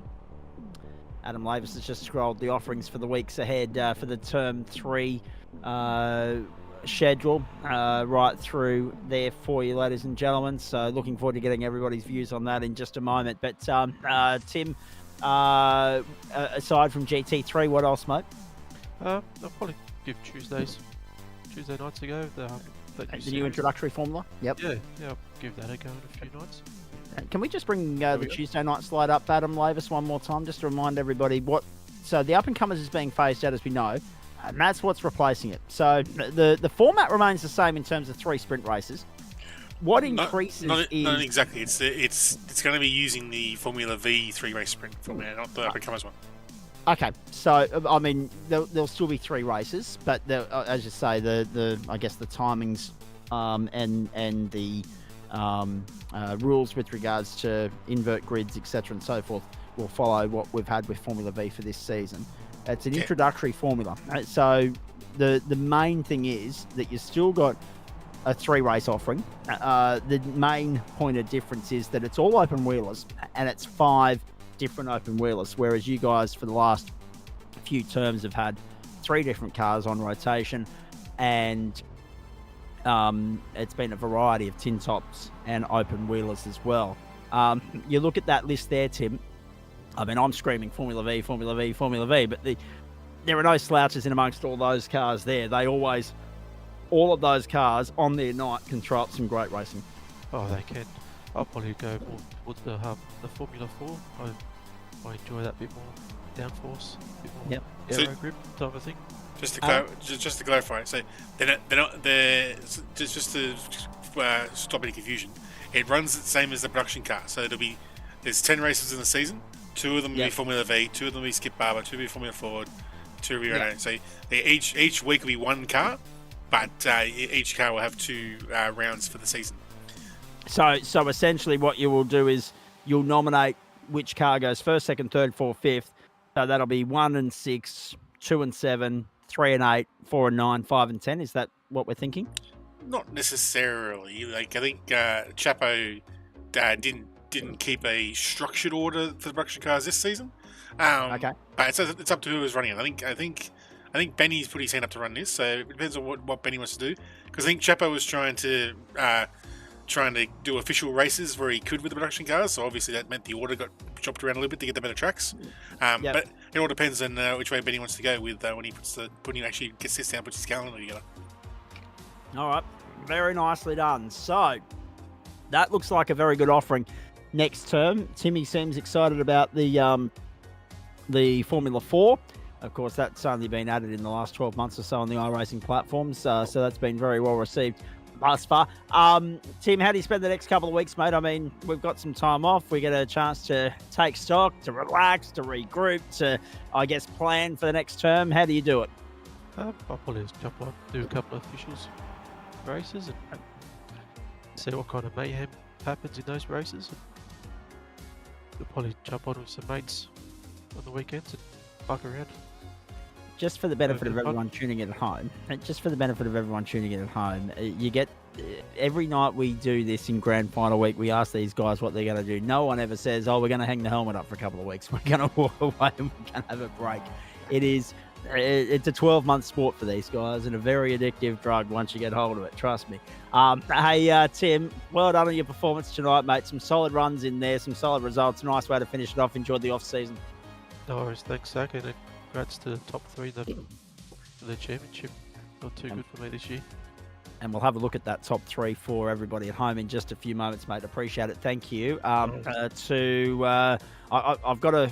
save the best until last, Phil King. I apologise because I know it's past midnight for those across the ditch, but you are the champion and we need to give you the final word here. So let me bounce across you and bounce across the round winner as well in Pete Matz, and let me go to Jason Tierman. Jace, nice way to finish it off. I mean, the second race probably went a little bit better than the third, but at least you persevered with it and at least saw the checkered flag. Yeah, it was still good fun, you know. I sort of put the jinx on myself. I said in the Discord probably 2 seconds earlier that I was just looking to have a nice clean race, and then touched the wheel and off I went, and yeah, that was unfortunately, enough to let the pack by, and once you lose the pack, it's pretty hard to catch back up. But, still had fun in time that I was battling with the other guys, and, not the way that I wanted to finish, but still had fun regardless. And at the end of the day, mate, I mean, one of the pillars of this series, apart from giving newbies to the club originally a platform to shine on their own, space, if you like. One of the mainstay rules of this club, one of the things that we've prided ourselves on for 17 seasons, is to have fun. So to hear you say that you're out there and you're enjoying it and you're having fun, that's great to hear as well. I mean, at the end of the day, not a result, but still, first rule of racing, and I was always told this from a young age, have fun. Yeah, absolutely. And look, that's what up and comers has been. It's I'm excited for the next phase of Tuesday nights. Like, definitely there'll be a little bit of missing up and comers. So I've really, really enjoyed and learnt so much as well of the other guys. It definitely improved a fair bit. Just having that close racing with a bunch of guys, something different that you don't get in official races. But yeah, have had a lot of fun doing this series, learned a lot, and yeah, like looking forward to the next 40 challenges now. And basically, a little bit of bragging rights for you when we do bring the points up. For the little mini MX5 championship, you got yourself a little bronze bragging rights trophy there for the season. So good work for that. Thank you. Yeah, wasn't aware of that. I thought I'd done a lot worse than the Mazdas, but yeah, no, really started enjoying them towards the end of the season, and I think, as I said before, before this race got started, felt good with the car, but just when there's a lot of very, very talented guys in here, and it's just sort of there it is there, and yeah, it only takes one mistake, and that lets the pack by, but had fun regardless. It's been a great season. How do you spend the next couple of weeks before we get underway again, mate? Mate, it's probably going to be in the GT3s. I unfortunately missed the grand final for that last night. I had 3 teeth ripped out yesterday, so I wasn't really in the state to race. Been there, done that, totally get it. Yep. Yeah, it was lots of fun. But how was the ice cream and jelly afterwards? Yeah, mate, I've demolished about 6 cartons of custard, and I've got my eye on another. That is literally the only good thing about a trip to the dentist ever. It is, yeah. And but I've really enjoyed the GT3s. I ran the 6 hour on the weekend with Schultzy and Phil Butler and that, and had a great time. And I think that's the car that I'm really interested in learning properly going forward. So yeah, gonna run a lot of officials in that and try and get up like that. It's a big step up, GT3. I had a couple of middle of the pack round results, but want to try and get really consistent in the car moving forward. Indeed. All right, mate. Hey, looking forward to seeing you as part of GT3 next season. There's a lot of excitement there with regards to Mustang v Corvette. Cannot wait to see how that just reignites GT3 on a Monday night, and looking forward to seeing you on track elsewhere throughout the course of Term 3 as well, mate. Go well. Thank you very much, and yeah, just a quick thanks to Lobezy Racing, all the sponsors, Ben for all the time that he's put in behind the scenes as well. Yeah, and you guys for the broadcast, and the top 3 guys as well. Chelsea, Adam, and Phil King. It's been a great season, guys. Catch you around. Indeed, it has been. There he is, Jason Seaman. Thanks, mate. Appreciate that. Kurt Nolmanson, you were embroiled in that fight with Jason and with Tim Watson, I should say, and also Phil Butler and Jacob Vickery. Give us your take on it, please. Oh, that was awesome fun. It started with, I think, Phillip caught up to me, and I said, let's just work together. And then we started fighting a little bit. And yeah, it's just a lot of fun. Really good racing with the boys, and definitely better than I expected to be after that lap 1 spin. Just trying to avoid the car coming back on track. Set me off when I went into the braking zone for turn 2 and just overcooked it. Indeed. But in saying that, 3 starts, 3 finishes. You finished where you started in this race. How did you enjoy driving into the night at a circuit that doesn't have trackside lighting, please? Oh, it was awesome fun. Just reminds me of going back to Le Mans again. That's exactly what it was like going down into turn 1 at Le Mans. There's just no light, especially going down the Mulsanne. Just the old peripherals get a bit of a workout in that instance, don't they? Yeah, it was good to be running in a pack and not running solo, because I at least had some lights to hit the apex from behind. Well, that's exactly right. Your allies, your on-track rivals became your allies in that instance. Hey, put a full stop on it for me as far as the last 10 weeks are concerned. Will we see you come and have a play in the introductory formula, the new incarnation, if you like, of the entree on a Tuesday night?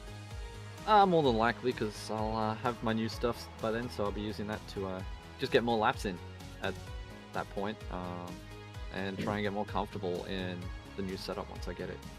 And I take it a fair bit of excitement around potentially the LMP2 cars, considering what you just said about running Le Mans.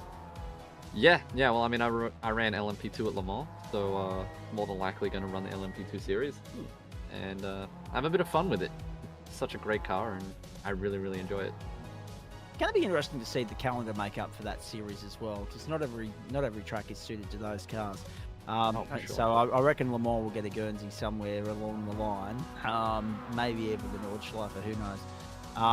Very nicely done. And I guess the other thing as well, when we look at the results here, the fact that normally 9 times out of 10, you're either running around on your lonesome or you've got involved in an incident. To have a clean run and have a little bit of a scrap for position as well, mate, that must have been a nice change of pace and a bit of fun for you.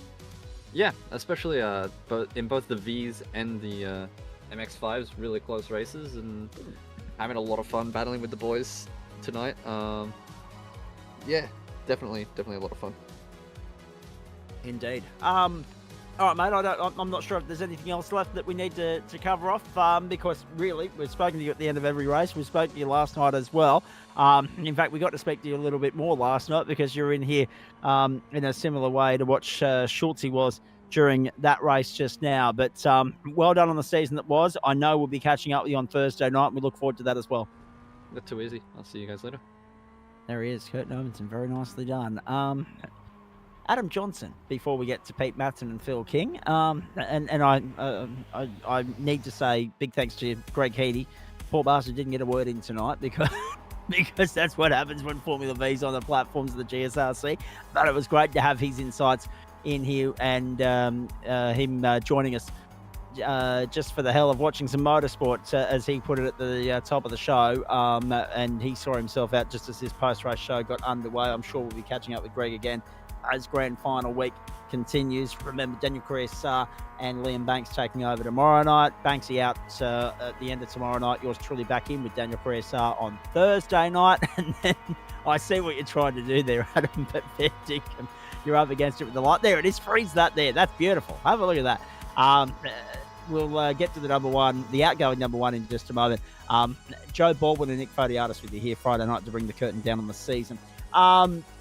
Let's press on here and have a chat to Adam Johnson. It's third in the championship, mate. So the title defence isn't a successful one in terms of retaining and keeping that number one on the car, but a consistent performer again over 10 weeks, and finally a clean run there from what we saw to finish it off in the Mazda MX-5. And it locks up a nice result in the championship, and you had to work hard for that result in the MX-5 too, it's fair to say. Oh, 100%. Like I went off the track once, so like straight away within like 3 laps I went off the track, but didn't spin, but I'm like, oh, there it is. I knew it was coming. But I ended up 6, which was again back of the 5, just out of the 5. I thought would probably be a good result. But it was that last battle with Matto in the last couple of laps was like epic. If you guys didn't see it, like that was we some saw of the best races I've done yeah. in years. It was great. Yeah, and it's nice that you can go, I mean, in the dark like that, you can go toe-to-toe. And by the way, the car did look good. And Adam Lavis even mentioned halfway through the call, poor old John, we put the number 1 on him, but it's in the dark, so we can't see it. It doesn't get the airtime. But it's nice that you can go toe-to-toe like that with Matto in the same way that Schultze and Kingy did in race 2 in the Vs. You know, door to door and not unstuck, and it's a photo finish at the line. Oh, it was great. Like, it was 2 or 3 laps of, as soon as he got in front, I would then send it on the next corner or whatever, and we'd just be running side by side. And we've done a fair bit of racing with each other now in the last however long, and we don't really hit each other. So it was good to be able to sit there and know that we weren't going to do something dumb and hit each other. It was just great. Indeed. Put a full stop in the last 10 weeks for me, mate. What have you enjoyed most? What have you enjoyed least? What are the highlights of it in terms of what do you take away from this now at the end of one incarnation of the up-and-comers as we prepare for this new introductory formula next term? I think the best thing of the series was the guys running it and the culture that we would all get in the Discord and talk together and talk some shit while we were racing, rather than a more aggressive and type of racing where everyone's battling for sheep stations, where we're just having some fun. And if you spin because we understand that we're not the fastest guys, then it's not a big deal. Like, it's disappointing if you come unstuck, but it's not the end of the world. So I think that's the best part of the series, which is not really held to the strict up and comers. But if the same idea is for the introductory wings, which is what it looks like it's going to be, I think that's just going to transfer over. Let's hope so. As far as next season's concerned, what else have you got your eye on, and how do you spend the next few weeks whilst we haven't got any GSRC competition races on? Well, I think you'd be stupid from my point of view to go away from Tuesday nights now. So I'll try my hand there. The Thursday nights for the LMP2 is 100% gonna have a crack. Friday nights are tempting me again in the Indy cars. Like, I love I love jumping on some ovals with these guys. That'll be fun. And in the meantime, it's going to be practice for Motorsport for the GSRC Enduro, and then for the Spa 24 that's coming up in a month or so, is getting laps for that. Yep. Of course, Motorsport for the GSRC Enduros is coming up the day before we get underway for Term 3, if I've done my numbers right. So plenty to be excited about there. Hey, mate, well done. We do appreciate your time stopping in and sticking around and having a chat to us after the race here. Well done on third in the championship again, and all the very best for the off-season. Thanks, mate. Just good job to Kingy. Good job getting it done. And bad luck to you, Aiden, for the way it ended. It looked like it was going to be a cracker. So good job, guys. It was 1 point coming into that final race. It was set up for a grand final showdown of epic proportions. Unfortunately, it just wasn't to be. Thanks, Adam Johnson, Jason Tierman. We've heard from Tim Watson as well. We've got Phil King, we've got Pete Matson to get to, and we'll wrap this baby up, ladies and gentlemen. Pete, whilst Adam got his hat trick of taking every car onto the grass at one point or another, you didn't get your hat trick, but you didn't expect great things out of the Mazda MX-5. You said so yourself before the race got underway. However, in saying that, another top 5 finish and round honours for the night, mate. So a nice way to finish off a sort of truncated involvement in this series, this championship season. Yeah, absolutely, and it's a shame I couldn't race more, but work gets in the way sometimes. But yeah, it was the battle with Adam was awesome. Again, the clean racing, 0 incident points, so that's sort of what I'm aiming for. Just not as fast as I should be. So In saying that, though, still, as Adam said, it didn't matter where we looked on that last lap. There were battles raging. Yours was just one of them. And for the second time tonight, you're involved in a photo finish. I mean, the GT3 looked like clean, easy sailing compared to the other two. You really had to work hard. Yeah, yep. But that's what makes it fun, mate. It's the same group of people, and as you've heard from Jason tonight and Kurt and Tim, like it's the club ethos that they love, right? And you know, some of the other series don't have that as much as these guys do. So yeah, and if as Adam said, if you hit someone, you're in the same Discord, so you verbalize what you need to verbalize and move on. But I think one of the biggest things is that it'll continue, right, with the right personalities and the right guys. So and the community guys are doing a great job. So yeah, the club, I'm not sure whether everyone knows, but we have the largest active league in iRacing. So we did mention that last night. And I know you just mentioned it to me in Discord Messenger not too long ago, mate. It's something that the club should be very proud of, the way in which it continues to grow and shine 17 seasons on, when at the end of the day, let's be perfectly honest, we all thought this was just going to be something to get us through, to keep us sane through the pandemic and the lockdowns and the bureaucracy and the BS. And all of a sudden, we've got back to normal, and this has stayed and thrived. Oh, look, absolutely. But I think, you know, the individual camera angles that Adam puts together, and it just makes, you know, it makes that viewing, amazing. So, but I won't blabber on too much about it. It was a good night. Enjoyed it thoroughly, and looking forward to next Tuesday's GT1 finale. Yeah. And a double header at that as well, Pete. Double header, Bathurst and Watkins Glen. So couldn't ask for two better circuits. No, short and sharp, but yeah, so that'll be good. I think I could probably pick a winner already, but we'll get the boys on track. I kind of think. Well done to Phillip Butler, because everyone's always wanted to wipe out a cop car the way he did on turn one there. I mean, that was very nicely done at the expense of Aaron Bryant. I'm kind of think that Matto didn't want to win that last race, just given that it's a very convenient round score. He's ended up with the points in the end of the round here. Yes, have a look at that. Yes, 173 points for the night. For the number one 2073. Same number that he runs on his race car. Have a look at that for a point of irony. Fantastic stuff. So they were the points, ladies and gentlemen. We're getting to Phil King in just a moment. I want one more comment from Pete Matson before I let him go.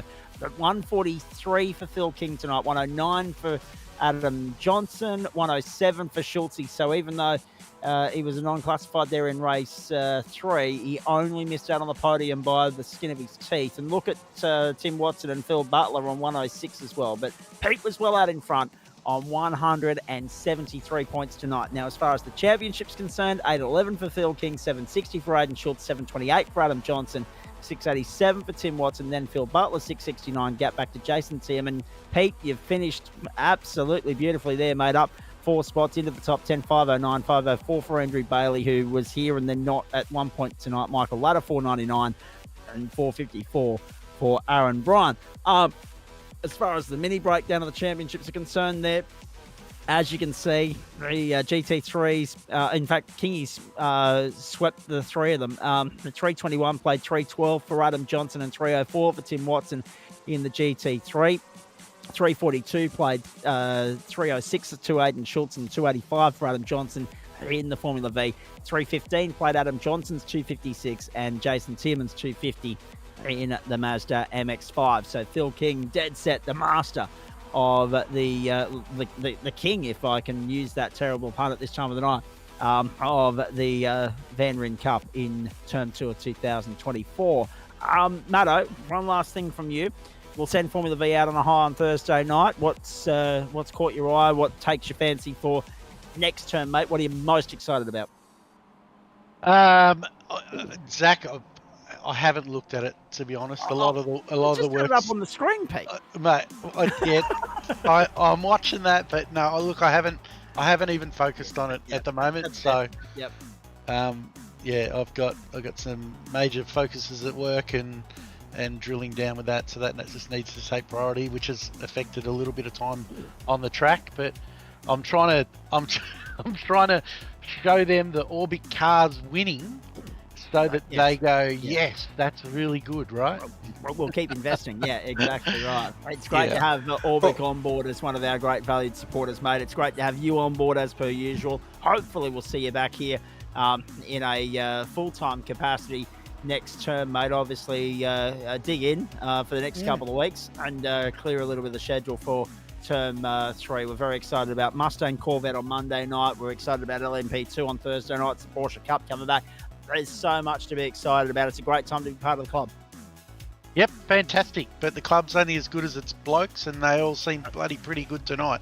Absolutely, they were. They put on a fantastic show. Well done, mate. Congratulations on the round win. Thank you, and thanks everyone for participating, and Lobezy Racing, and thanks for the broadcast, and you too, Zach. So. No, pleasure is all mine. I mean, I'll get to home and away, and I'll get to the cheap seats, and I'll get to the good doctor, and I'll probably hit bed at sunrise after all that.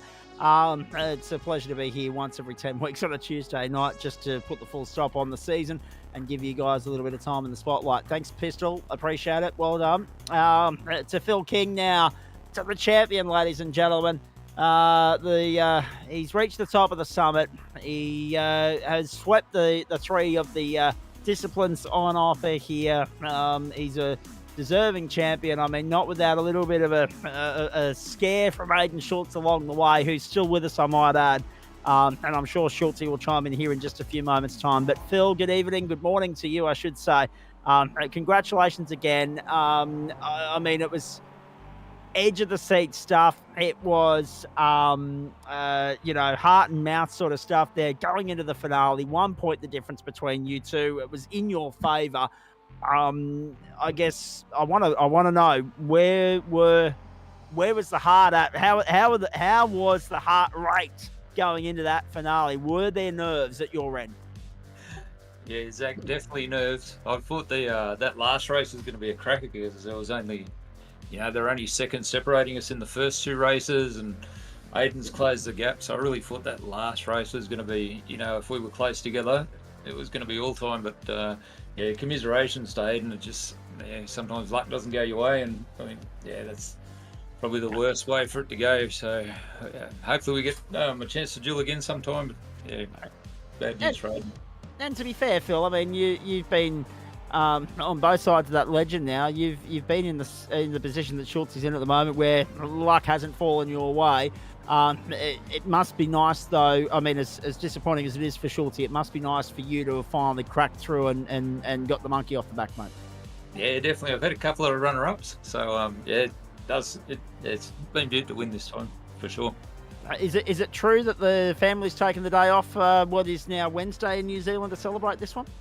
Yeah, wasn't it Bob Hawke that said something about it's not a holiday for everyone? Your boss is a mongrel. And any boss who sacks his employee today for not showing up as a bum. Yeah, that's exactly right.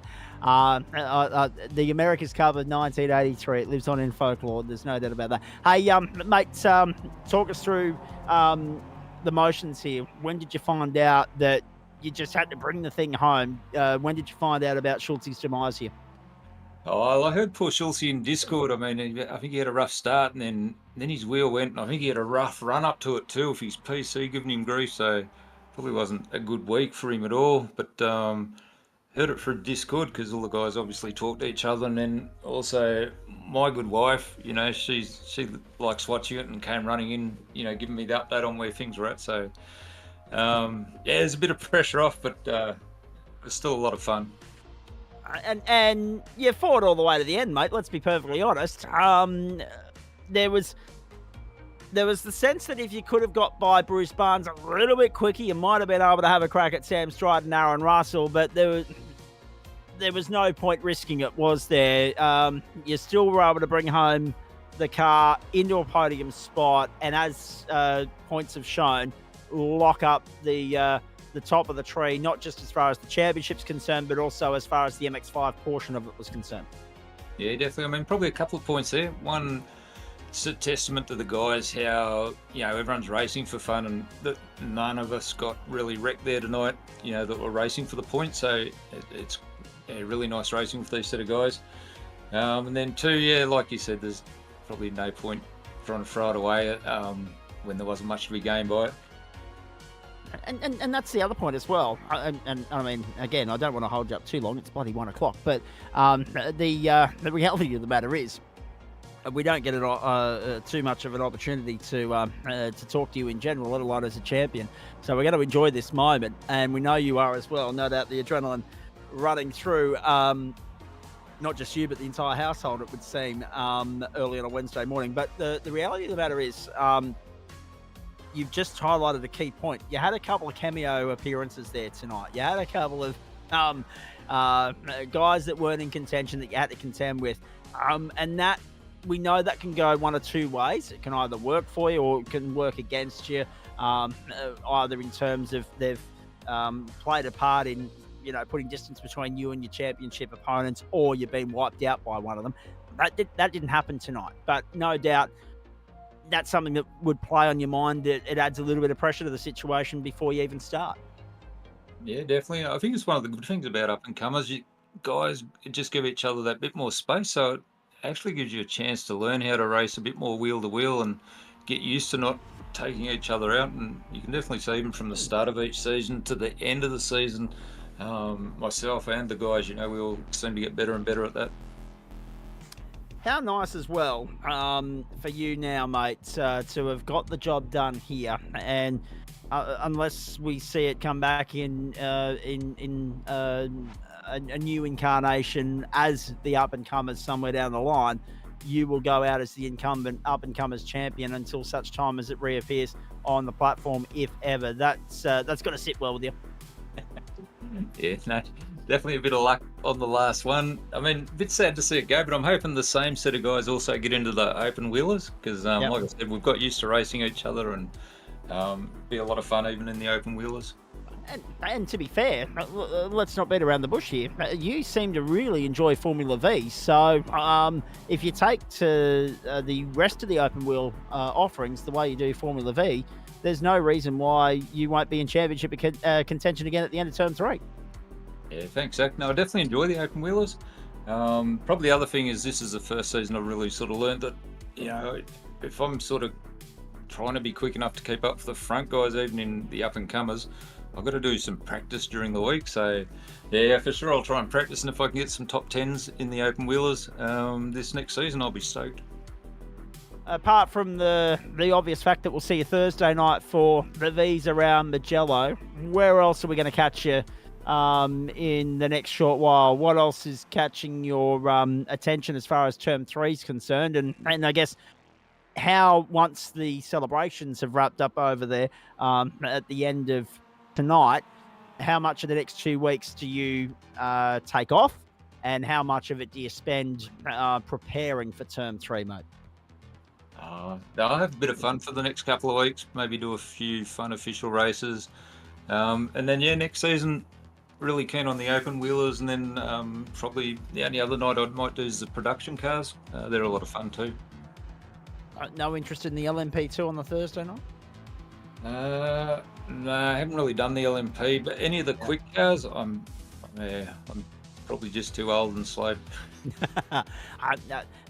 See, as far as I'm concerned, and I've said it that many times, you'd be sick of hearing it by now if you're a regular viewer on our platforms. But, I have a tough time selling the not so fast cars, I should say, on, you can't be discriminatory. It's 2024, let's be honest. The not as quick cars to people at racetracks, and this is coming from someone that's spent a lifetime trying to, get people up and about when it comes to Formula V or Hyundai Excel racing. But it's those categories that rely so much on racecraft, not so much the straight line grunt and the horsepower. It's the racecraft that shines through. So whenever it comes to those slower cars, mate, I'm right there with you. Be it the MX-5s, be it the Formula Vs, the Formula Fords, sign me up. They're absolutely fantastic. I cannot get enough of them. And if ever they bring the Hyundai XL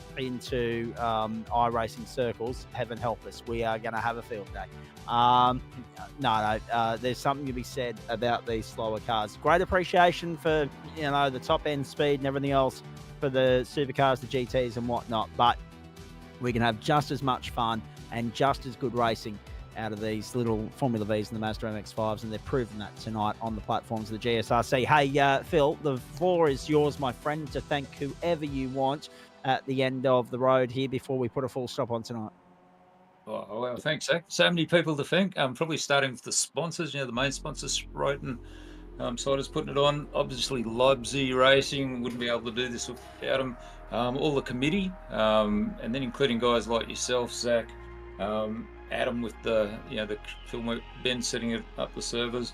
I can't imagine how much goes into getting it all going. Also to all the guys, make it a lot of fun, like they've been talking in Discord, and it's just a hoot. And then to my family, which is sort of spread all over the world. We've got people in Albania, Australia, obviously New Zealand, tuning in and supporting. It's just makes it even that bit more fun. Thanks, Zach.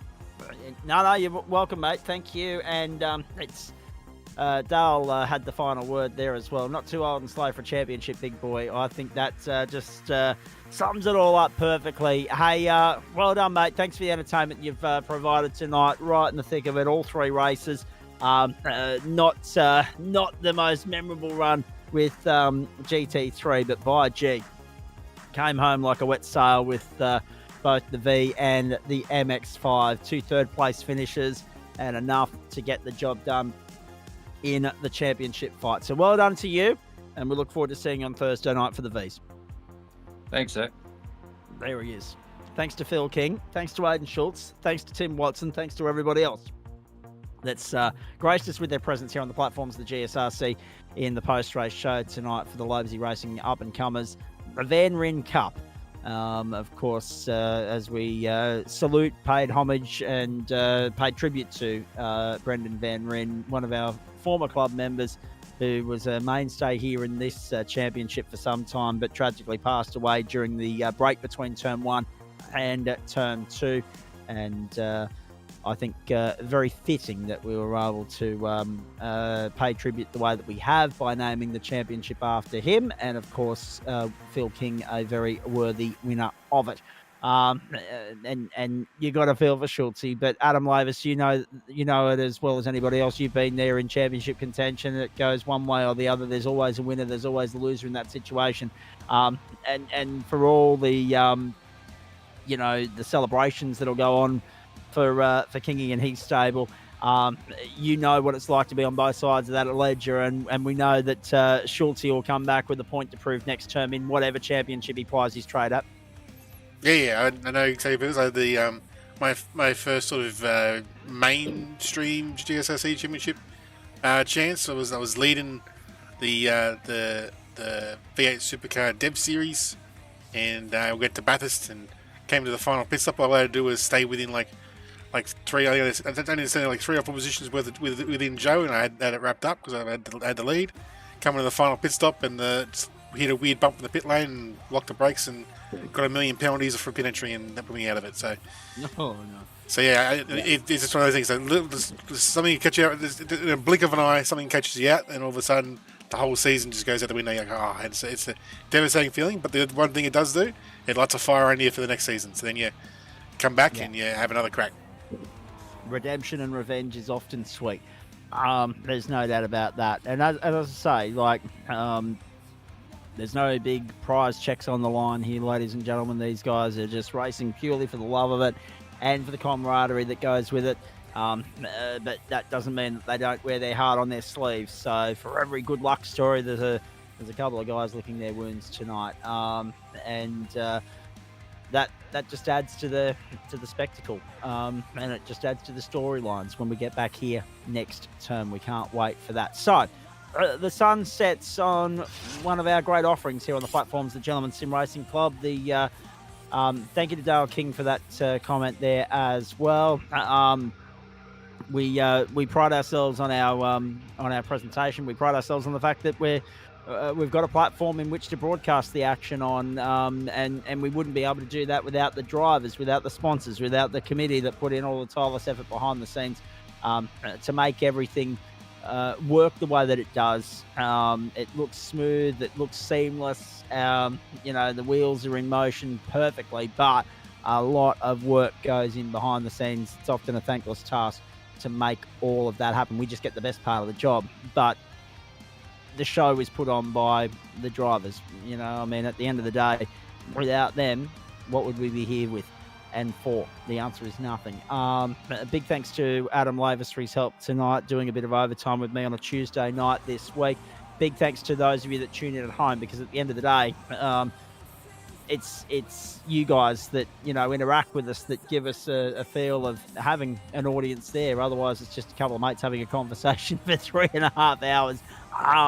And of course, interacting via the comments means that it steers us in the direction of things to talk about or people to watch, and it also, of course, it just adds to the family feel of the club, because it's family members that are cheering on the likes of Phil King and also, I know we've had Phil Butler's family in here at one point. We know we've had the likes of club members like Jackson Rayhana and Kurt Nomanson commenting in there all night long.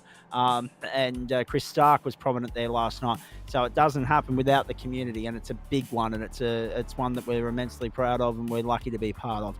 I don't know if there's anything else to add to that, quite frankly. The sun sets quite literally on the Van Ryn Cup here at the Phillip Island Grand Prix circuit. It has been a magnificent part of the platforms of the Gentlemen's Sim Racing Club throughout the course of the past 17 seasons. It's not going away. It's not completely dead and buried, as we say. We know full well that the next incarnation of Tuesday Night Motorsport will involve quite a few of these guys on the grid. There's that off-track moment for Adam Johnson. He got back going. He didn't lose too much time in all of that. It's about the only one all night in which he wasn't compromised on the exit of it. But yeah, and it went on all the way down to turn 3. Extraordinary. If the second one didn't send him, nothing will, because it can go one or two ways as you're on the grass at full tilt trying to turn left. Often you end up getting steered right into the awaiting tyre wall and gravel trap. But yeah, most of the cohort that have been involved here will go around again, albeit under that new banner of the introductory formula. So on that subject, a big thanks to Lobezy Racing for their ongoing support of Tuesday Night Motorsport, particularly the up-and-comers Van Ryn Cup. It's been a magnificent mainstay of the club, and it's run its course for now. But it's done its job, because at the end of the day, it was introduced as a platform in which new members could ply their trade to improve their skill set. And we've seen the success stories emerge out of here.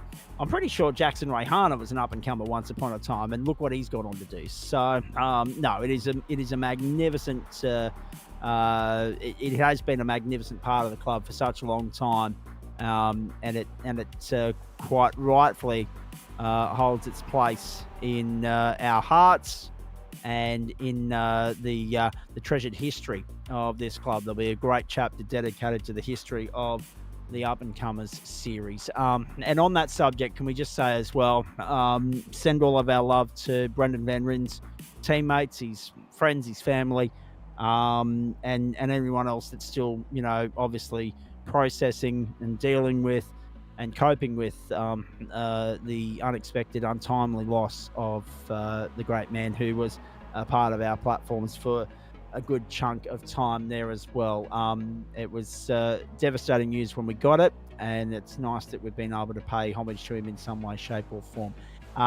Big thanks to Lobezy Racing. Big thanks also to the great people at M-Wave Australia, at also Orbic Australia at Flash Graphics. So too, of course, Great Insider and Waste Options for their ongoing support of the platforms of the Gentlemen's Sim Racing Club. Tuesday night motorsport for night 2 of grand final week for week 10 of term 2 in 2024 is done and dusted. Let's have a look at what comes your way as we edge close to the end of the term and edge closer to a great opportunity to put our feet up and catch our breath. And we need it after tonight because that was one hell of a workout.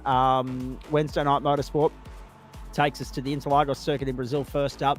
Toyota 86s bring the curtain down on the production car challenge. 2 sprint races there, 7:30 Eastern Standard Time. The final race of the GT4 challenge rather, brings us back here to Phillip Island at 8:45 Eastern Standard Time for a 1-hour affair. Make sure from 7:30 Eastern tomorrow night, you're locked and loaded onto the platforms of the Gentlemen's Sim Racing Club across Facebook, Twitch and YouTube, and join Daniel Correa and Liam Banks for all the action there. Thursday night, I'm back in the chair. And the good news... Sorry, Adam. And the good news for the GT4 race, I've remembered to pay the electricity bill, so there will be some lights.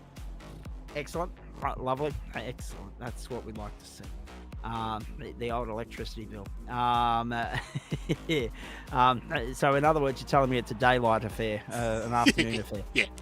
Yeah, because there are no lights at Phillip Island. Very good. All right, so you will be able to actually see the cars out there on the circuit, not just trying to spot them amongst the headlights, ladies and gentlemen, tomorrow night.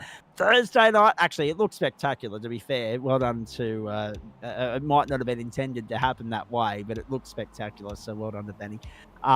Thursday night, I'll be back with Daniel Correa. We'll be with you from 7:30 Eastern Standard Time. It's a week of bringing the curtain down. We do it for Sprayton Cider Formula V this time round, and it'll be races 28 and 29 and 30 of the campaign from the Jello in Italy. Full invert for the second race, top 10 invert for the third, 7:30 Eastern Standard Time. And we will crown a new champion there, given that John Merritt didn't defend his crown in full. Will it be Glenn Cito, his teammate? Will it be our teammate Adam Lavis, or will it be our other teammate Sam Chapman? Only one way to find out, and that's to be here Thursday night, 7:30 Eastern Standard Time. Followed by the Grand Prix of Belle Isle Circuit in Detroit, Michigan, hosting the final round of Sprayton Cider Wings and Slicks Super Formula Lights. Looking forward to that immensely. Also a 3-race program, so it's an extended week of grand finals for you in terms of our broadcast times and offerings, because we got 6 races on the schedule on Thursday night. We will go past 10:30 again, ladies and gentlemen, I promise you. We'll probably even go past 11 o'clock again on Thursday night. Friday night, these guys will be short, sharp and sweet. They won't muck around. It'll be Nick Fodiatis and Joe Baldwin with you, and they will bring you all the action from the final round of the SRX Superstar Racing Experience Stock Car Series from Daytona. 3 sprint races on the oval, 8 p.m. Eastern Standard Time. There will be a record too in there. Trust me, it'll be fantastic. Great to see those guys racing on the oval at Daytona. Slipstream heaven. Bathurst, Saturday night, Mountain Men. Don't miss that. GT1 in action for the grand finale of this term. Extended edition, they up it from 200 to 300 kilometres, 50 laps of the 6.21 3-kilometre mecca that is Mount Panorama. 8 p.m. Eastern Standard Time. Good luck to all and sundry there. We've got an Enduro coming up, which I'll get to in a moment. In the meantime, don't forget, Term 3, Night 1, launches on the anniversary of the start of one of the great traditions in Australian sports, State of Origin, of course. It launched on July 8, 1980. July 8, 2024, Ford and Corvette, Mustang and Corvette, right here in GT3. Before it, we'll have Super 2 and Super 3, of course. But Monday Night Motorsport returns for Term 3, Monday, July 8, 7:25 Eastern Standard Time. Hope you can join us for that. Race.GSRC.inc to join in the fun of the fair here and get amongst the action. Who wouldn't want to after some of the action we've already brought you this week? It's been madness. It's been enjoyable. And there's still plenty more of it to come. Merch.GSRC.inc to get your hands on some of the merch that the club has to offer, some of the paraphernalia, so that you can show your support for the GSRC, and you've got some sort of uniform to wear, be it a shirt or hoodie. That's perfect at this time of the year, or anything else there. Even something you put the cold ones in at this time of the year, like bottle openers, stubby coolers, fantastic. The merch store, merch.tgsrci.com, or GSRC.merch.myshopify.com takes you to the same place, ladies and gentlemen. So get your hands on some of that paraphernalia before it's all gone. And of course, a reminder of the Enduros. We're off to Motorsport next, the Canadian Tire Motorsport Park. 4 hours on the bill there, and that's for the GTP and GT3s. Multi-class format for the GSRC Endurance Championship. That's coming up Sunday, July 7. That back half of the schedule's looking pretty good too. All right, excellent stuff. We're just about done. Can you believe it? Tuesday night motorsport for the first and only time this season on the platforms of the Gentleman Sim Racing Club. We hope you've enjoyed it. On behalf of the entire crew, can I just also remind everybody again, and Pete Matson prompted me on this earlier, if you're looking for the GT1 finale, those boys, of course, had tonight off so that the up-and-comers could shine in the spotlight, have their moment. They'll be on track next week for a double-header grand finale. Mount Panorama and Watkins Glen on the bill for them, rounds 9 and 10 of their campaign. So a slightly earlier start to accommodate 2 races, and that's because they lost a week due to iRacing maintenance and that big Season 3 update that launched a couple of weeks ago. So they've combined grand final night as 2 rounds into one, 2 venues into one night, and instead of running an extended 90-minute finale, they're going to run 2 40-minute sprints to get rounds 9 and 10 ticked off, and then, of course, that's also the end of the road for GT1. So as far as their full championship is concerned, you'll still see GT1 next season. You'll still see Formula V next season across our platforms, just in very compressed form as part of other championship offerings, as IndyCar returns, as LMP2 launches in the Downforce Legends Championship, which was formerly, of course, home to the Radicals. And of course, Monday night and Wednesday nights remain untouched. If it's not broke, don't fix it. And the Porsches are back in the main course on a Thursday night. Hope you enjoyed it. On behalf of the entire broadcast, commentary and production team here on the platforms of the Gentleman Sim Racing Club, there we go. Nearly 4 hours again. Grand final night. 2 down, 3 to go. We look forward to your company tomorrow night. It'll be Daniel Correa, Sarah Lee and Banks with you. I look forward to your company Thursday night for Formula V, and also the Wings and Slicks of Super Formula Lights. I say good luck to Adam Lavis in those 2 grand finales as well. And mate, thank you as well for your help throughout the course of the season. We couldn't do it without you. And we don't just say that, ladies and gentlemen, with regards to, he's the backbone of the club. Let's be perfectly honest. We don't just say that with relation to the broadcast here. But it's also the hand he's played in setting up Daniel Correa-Sarr and Joe Baldwin to broadcast on their nights. It's also the hand he plays in putting all the points matrix together, all the servers together, hands-on from first until last. This guy's involved in every aspect and facet of the club, and he still finds time, I don't know how, to go racing. So a big thanks to Adam Lavis as always, and can't wait for July 8 when we next work together again. On behalf of the crew, thank you. Congratulations to Pete Matson on taking the honours for the night on points. Congratulations to Aaron Russell for winning race 3. Congratulations to Phil King on winning the championship. And to Aiden Schultz and Adam Johnson for rounding out the podium as far as the Lobezy Racing Van Ren Cup up-and-comers are concerned. On behalf of Adam Lavis and all the crew here, I'm Zach Caban. Until we see you next time, bye for now.